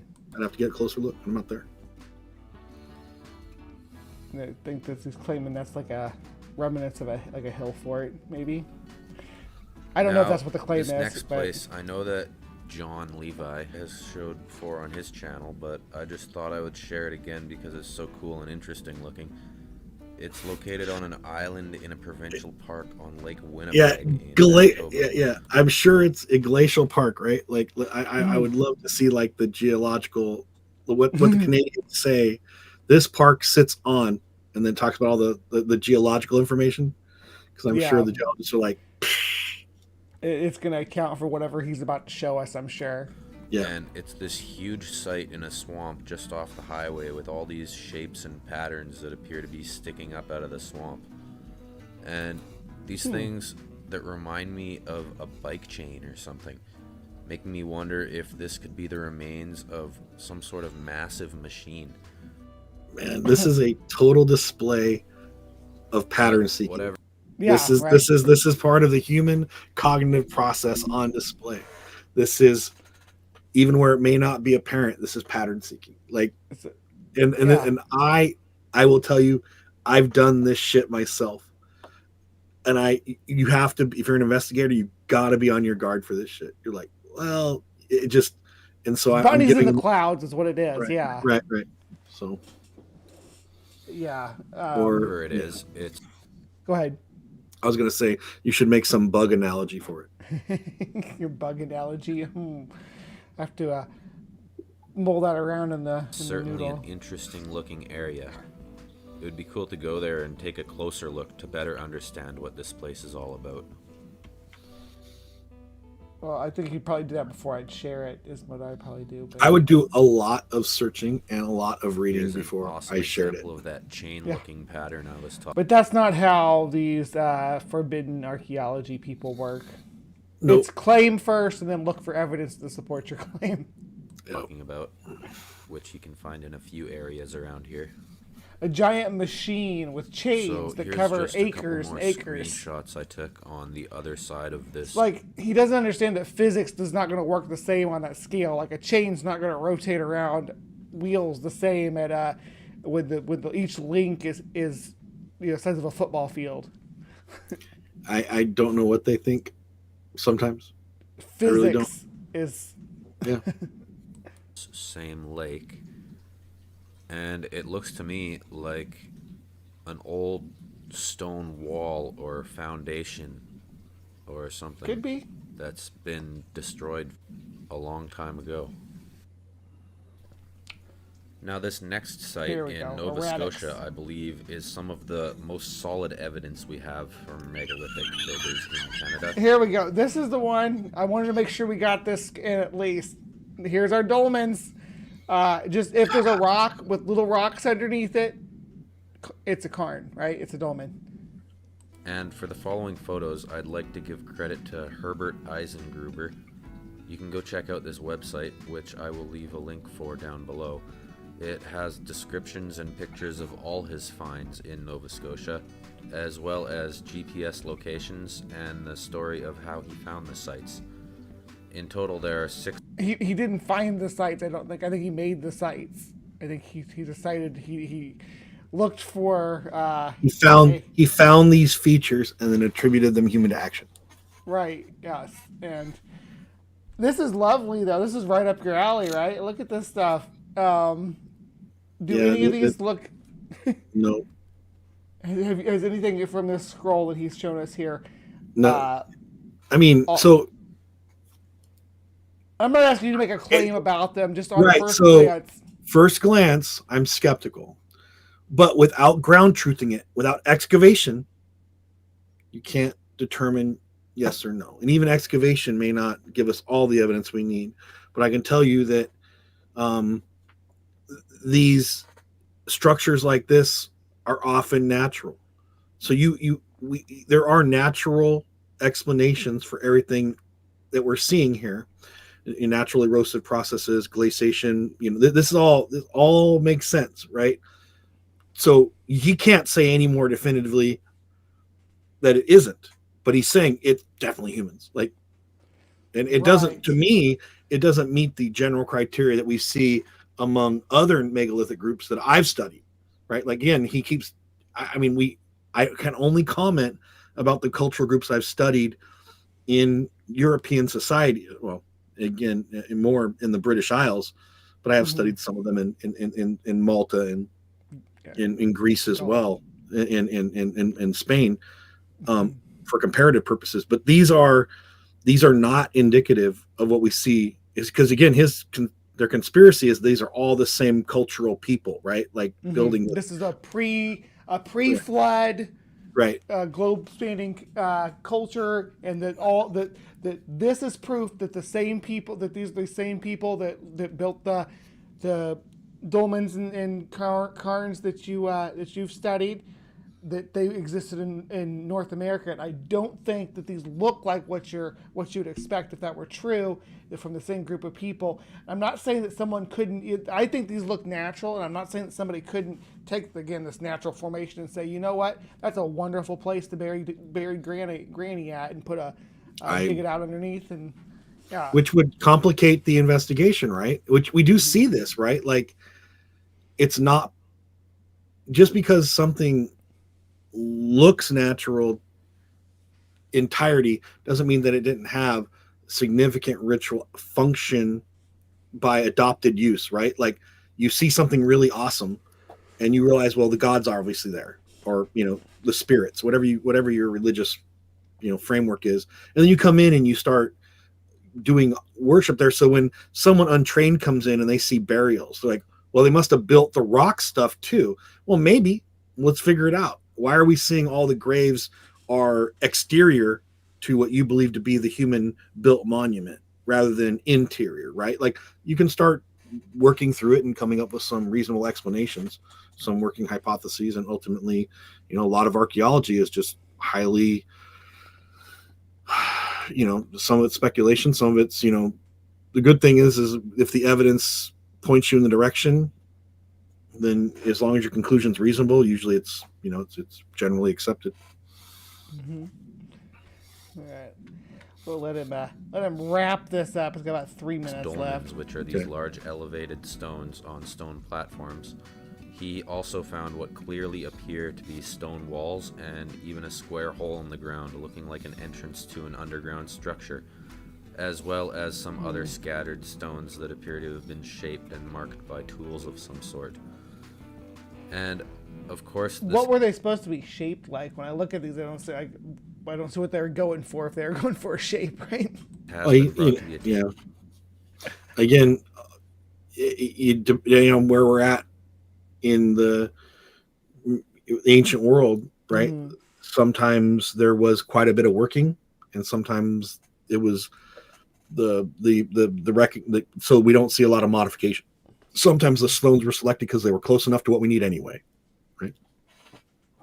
Attention of official archaeologists, but they never show any interest and continue to call them natural formations. No surprise there. And when we went to the professionals. They said no, that's natural, and so they're wrong. Yeah, like and that proves they don't have any interest in it. They looked at it and said, "This is what we think," so that means they don't have any interest in them because they said they were natural. I think the funny thing is the lack of interest is, well, that's a natural thing. So I'm an archaeologist. Call a geologist. Maybe a geologist would care, right? Like, but they're like, we called archaeologists. They ignored us. No, they looked at it. They're familiar with the area. They looked at maybe site reports. They gathered all the data that you didn't do, and they're like, yeah, I'm not interested in going out there. That's a natural formation. And then now they're dismissing us for no reason. No, there's no evidence to support your claim. So I don't have the time, resources, and money to go out there to, make you happy. Right. And what will be the harm in calling the geologist? If the geologist finds something that the archaeologist will be interested in, then they will contact the archaeologist and it'll get handled that way. Yeah. Well, and then geologists might look at it and go, well, that's a natural process. Right. And then so now you have geologists saying it's natural, archaeologists saying it's natural, but these folks want it not to be. So geologists and archaeologists can say it's not worth their time and they're dismissive. Well, if you ask a doctor, hey, am I sick? And doctor goes, no, and then you go to another doctor and he says no. And you go to another doctor and he or she says no. And you're like, but I know I'm sick. You better start going to a psychologist. At that point, if all the testing's been done and all the expert opinion is you don't have a biological reason, right? Medical, but it may be a psychological reason that you're feeling sick, right? Like, so let's be fair that's how science works, Yeah. Contacted Herbert asking permission to use his photos. He also told me he would be doing an article about some interesting areas in Western Canada early this summer. So I look forward to seeing what that will be about. He just betrayed his Canadian origin. Did you hear that? So we've got all these dolmens within such close proximity of each other, as well as what appears to be old stone walls. See, and that one's not as convincing as the other one was, that Montana stone wall. That's what not on first glance, right? Yeah, maybe if they took a camera angle where it looked as straight as that other one was. I'm not saying it doesn't. It just does it from this angle. Well, and perspective can be very, I will be honest, because perspective can be very, like, I get that all the time where, I see a photo and I'm like, you look at it, but then you go way back out and you're like, oh, that's natural. But someone takes the right photo, because I've had students come to me and go, is this, I look at it, I'm like, do you have any other pictures? Like, oh yeah. Well, let's take the one far away first before we go in on the one little area. And look for some period. Oh yeah. Yeah. A few pieces clearly resembling tool marks and man's handiwork. Especially this last corner piece. Oh, there were people here. So it's just crazy. This site must have been something just totally out of this world in its prime. And Jason makes a good point in the chat. I don't know if you can bring it up. He goes, there is a trend to go to the doctor who tells you what you want to hear.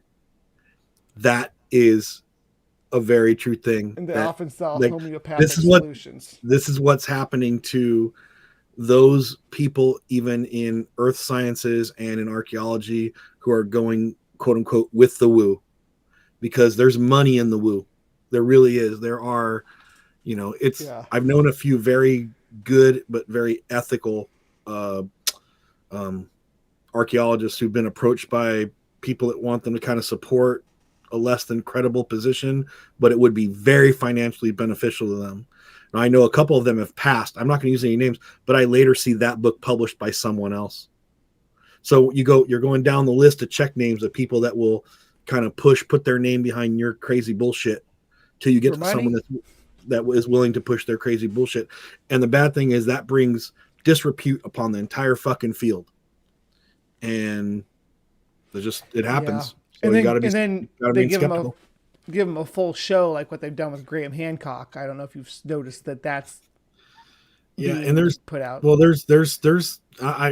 again, those people are not credible within the field, but there are a few people that have PhDs from pretty prestigious universities at one time were considered credible in their field, and have now, I'm just going to say, they've sold out because Netflix offered them, a major deal, right? Or they used to be the number one researcher in bioarchaeology, and now they're just some conspiracy theorist supporter. They're not themselves not a conspiracy theorist, but they're making millions of dollars a year writing books that should be left in a bathroom for other purposes other than reading. And that's just the reality of it. Again, thanks to Herbert for his awesome work and some amazing photos. I recommend checking out the website and reading his story.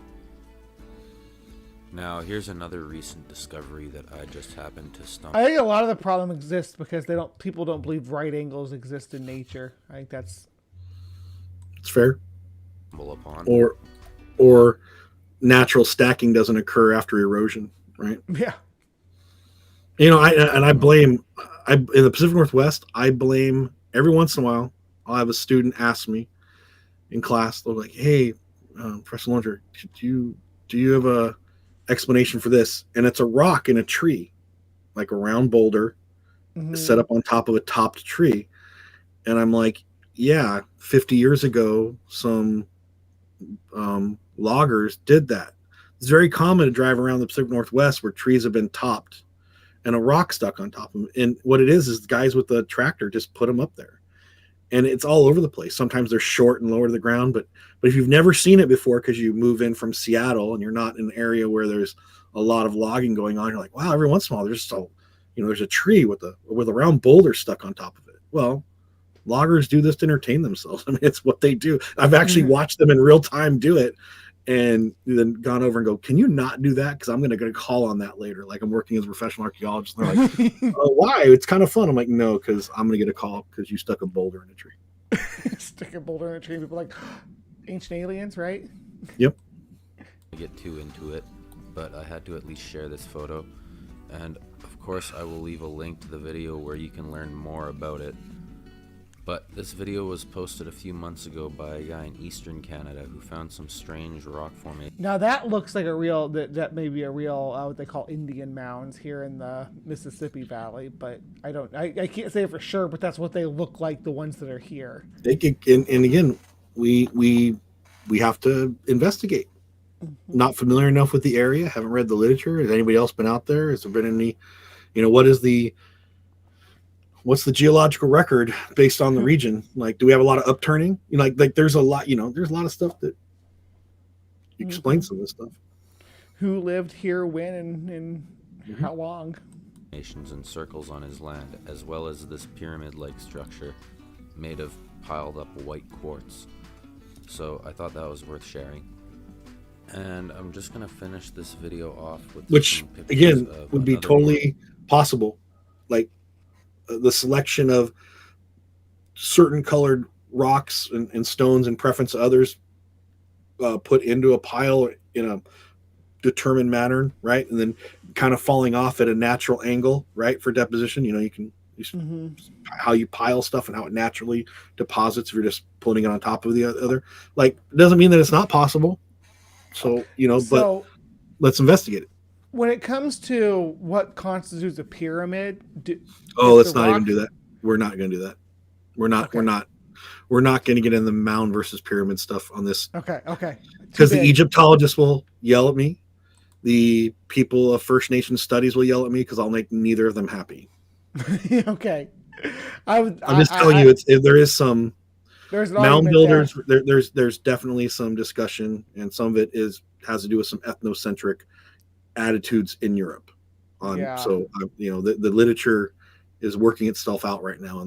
Earthed and stoneworks are. Yep. Yeah, and there's it's probably graded too. It's probably a gradient between stonework and earthworks. We'll just leave it alone. Leave it alone because I'm not going to get Pat in trouble. A recent discovery made in Russia, I won't make anybody happy if I do it. What they're saying could be the largest megalithic ruins ever discovered, with stones more than twice the size of the massive block at Baalbek.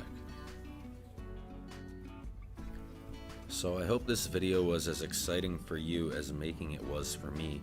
A few of these places I had only just learned about while making this video, which just goes to show how little we are actually told about these kind of things in this part of the world.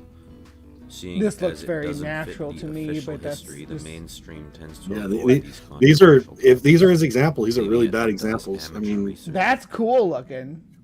I'm not saying it doesn't look cool, but Yeah. But like the walls and stuff, that looks like natural fracturing due to temperature and erosion. I don't know what these are called, but I've seen other ones too. With this, a geologist could tell me what these are. They're a natural phenomena that exist though, with these spheres that are embedded in a different like an inclusion inside of a different type of sedimentary rock. But it looks cool. And if you were an ancient person and you saw this, you made this observation, this might become a site of ritual activity, because this may be something like, again, I use the example, I always go to what I know, but like when the Greeks at Delphi found the navel of the earth, it was a natural feature that was then later monumentalized. Like, so you got to understand how the brains of ancient people work. They weren't, they are pattern seeking as well, but then pattern seeking can be followed up by additional layers of monumentalization, right? Like, so you build a wooden structure over this natural feature. Now you have, it's a combination of both things. It's kind of important to keep your mind open. Yeah, for sure. And I do want to we're going to close this one out. I think that this is into that one, but I do want to go ahead and pull up the video that you shared, if you don't mind. Yeah, this is. I think I threw up Arthur Stone. This is This is a real site. Mm-hmm. Okay, and I surveyed this in July of 2021. I made a video because why not? Yeah, I apologize for the video production because I suck. Oh, that's great. I have no problem with it.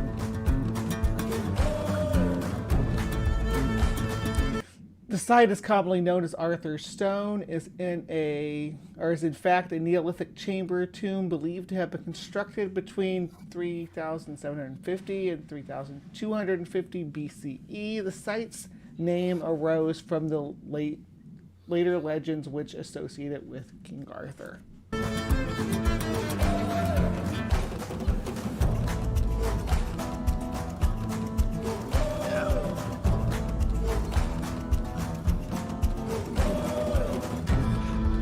It's the free music, right? When you're making videos, so I thought it was pretty cool. The key feature of the tomb are the central capstone and the 9 stones which support it. The capstone has an estimated weight of 25 tons. The tomb's L-shaped entrance was aligned to face eastward, while a false entrance. Yeah, well, it kind of just explained the diagram. So the actual passage faced eastwards. There's a false passage facing westward. The chamber itself, again, the 9 stones that hold up this very massive capstone. Now, that typically we see a minimum of 3, but most cairns in Britain have more than 3 supporting stones. So this is one of the features. Like, you see less than 3, you're like, well, it's really hard to get and balance all this stuff on 2. We don't see it, right? Or again, I'm unaware of it, and I've spent a lot of time looking at this, and I've never seen one described that way. So, not saying they don't exist, but they're, I haven't come across it. This site's currently being researched by Dr. Julian Thomas from the University of Manchester, and I met with him on site a couple times while he was out doing this when I was doing my own work. And he's got an excavation team. They're excavating the area immediately adjacent to the site to see what was going on around during the period itself and later periods, because we do know that other groups later came in and used this site as well. Now, the association with Arthur's, I know that's a later attribution. Has it been mythologized? Yes, because this is a pretty cool site. So the stone top was visible even in the medieval period. It was, local people talking about it. It was believed this is where Arthur had stuck his stone in this area. Now, there's several places that are called Arthur Stone. So, everybody has their local version of it. Not many, but there's a few. This site, though, is kind of unique because it was one of the last places of armored combat. They chose this site because it was Arthur's Stone for the last fight to the death among two English knights so during the medieval period, and they chose this site specifically because of its legendary the myth surrounding it. That it was cool.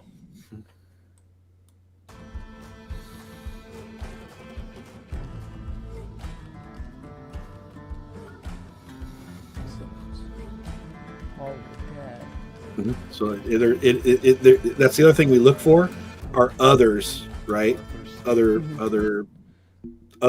mounds. Typically, these form what we call as sacred landscapes or networks, because this was how ancient people often, not always, but in Europe we see a lot of this style where there's one here and there's one here, often on tops of hills or between two hills with two on bottom and then one down the valley.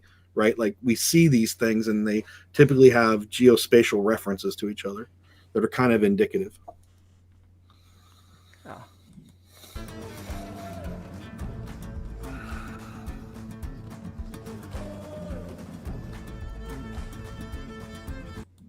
Yeah, you can speed it up, and that's the entrance. And the entrance is at a bank, right? So you come in, and you come in.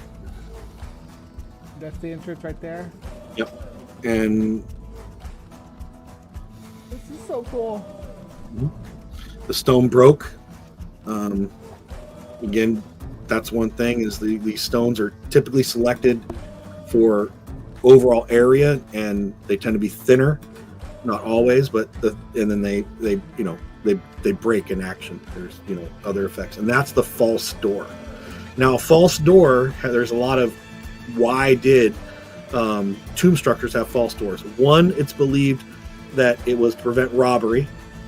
I don't think that's actually I think there was a supernatural element for it as well. False doors prohibited harmful spirits from finding their way in and messing with the sleep and slumber of the dead. That the resident, the spirit who dwelt inside the tomb, would know the way out. Other spirits, harmful entities, wouldn't know it.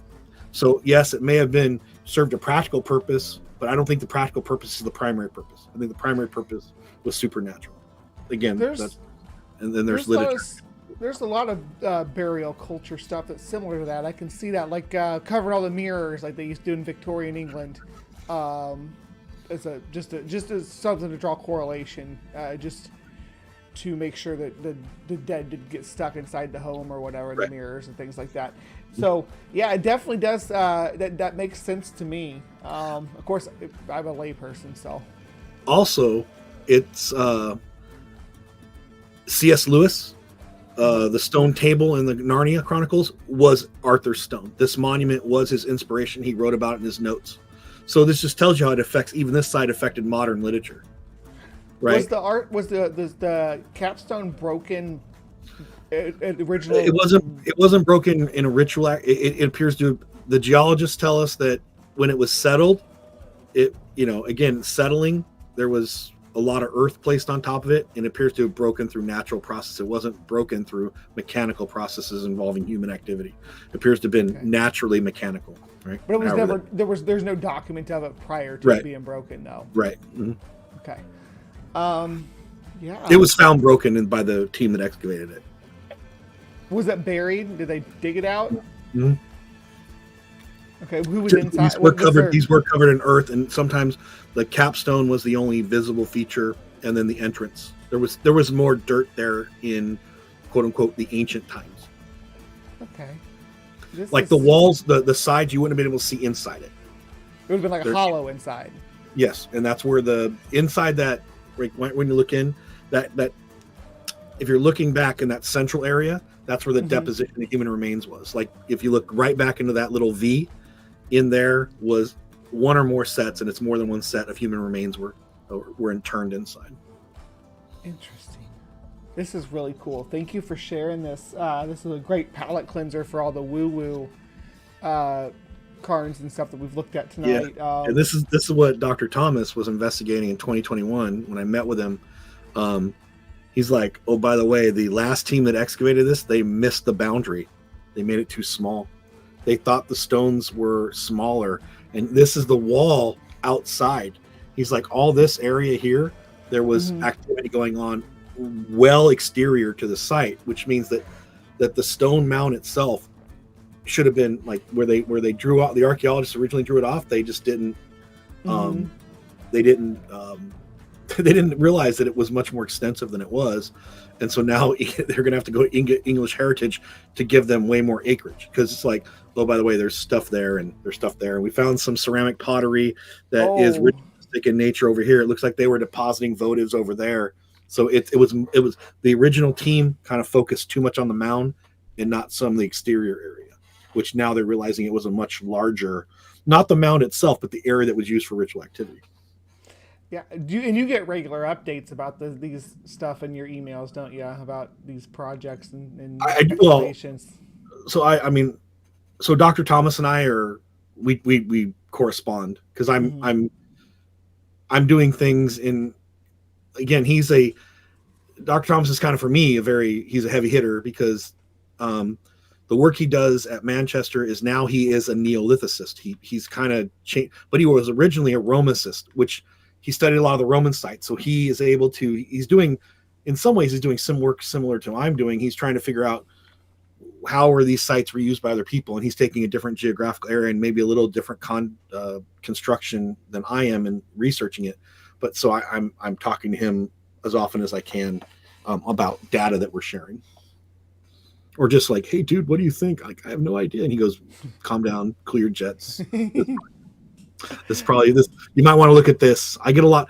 Trust me, the information is definitely way going more from him than it ever goes from me to him, because I'm usually asking questions. And he's the one providing it. And then I buy him a beer. We're good. Well, I really do appreciate you coming on tonight with me, Pat, and looking at this stuff. This is just a personal thing that I'm interested in. So that you would take time out of your busy schedule just to hang out with me and look at some ancient archaeology. I mean, or alleged ancient archaeology, or a little bit of both. I think we've looked at tonight. So yeah, and I will be honest with you, like, it's fascinating to me, but everybody should be interested in this stuff. You go to England. I will tell you, it's kind of weird. You can climb in some places in Scotland. They'll have little signs that says you may enter, just don't break anything, basically, is what it says. So you can climb into a cairn that once housed 7 to 10 dead people, right? Those remains have been removed. You can lay down in it, right? Take pictures of this stone just inches away from your face. You're claustrophobic. This is not going to work for you, by the way.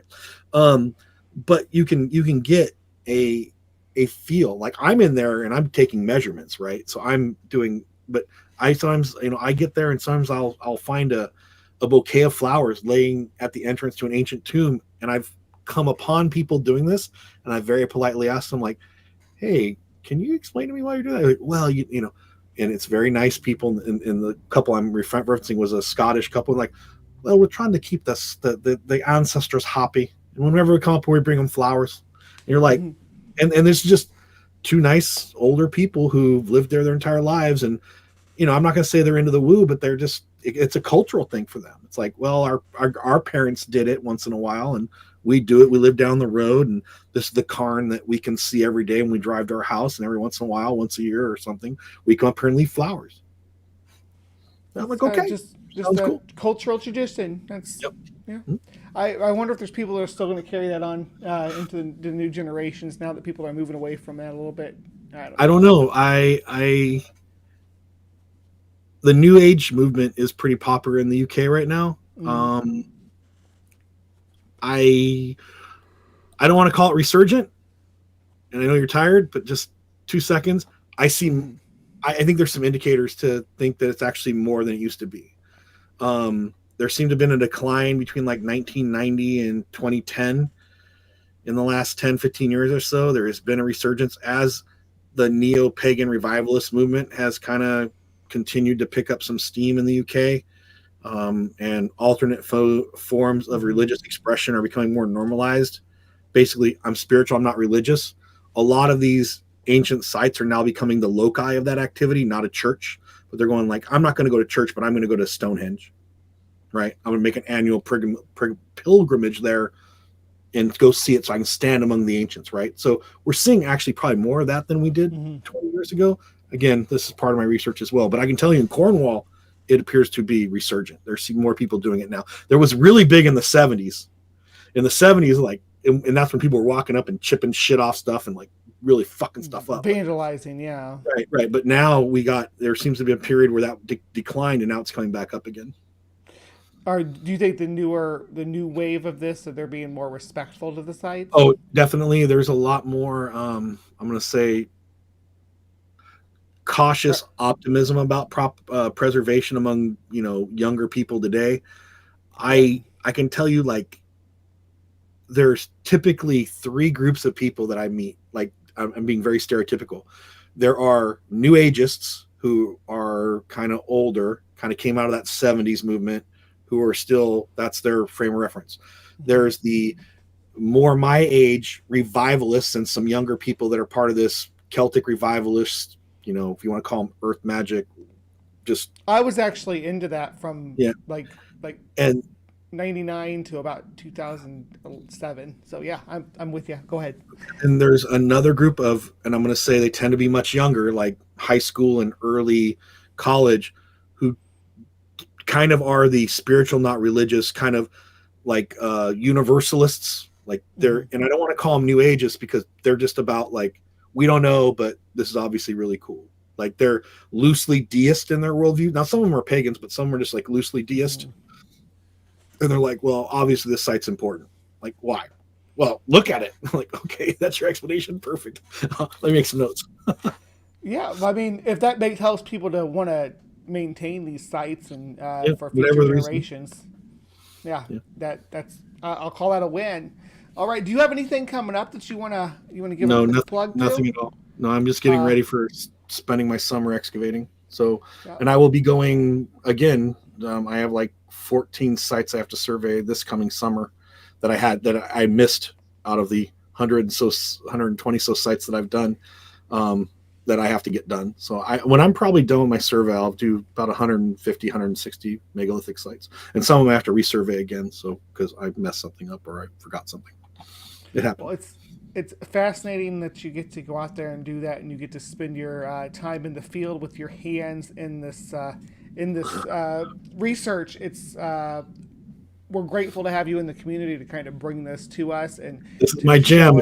Anytime you don't want to talk about Christianity and you want to talk about anything other than Christianity, I'm your guy.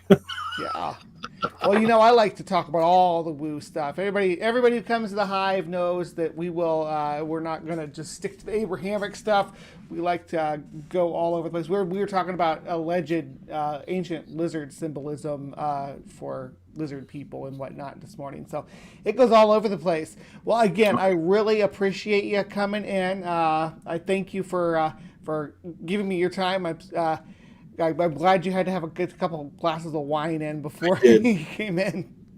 I did. Right. It's come down quite a bit, but I'm happy. And thanks everybody for having me. And I'm sorry I talked so long. No, that's what we're here for. And I like to thank Kip for popping in too. So he's always please remember, everybody, to be kind, take care, and we will see you next time. Yay.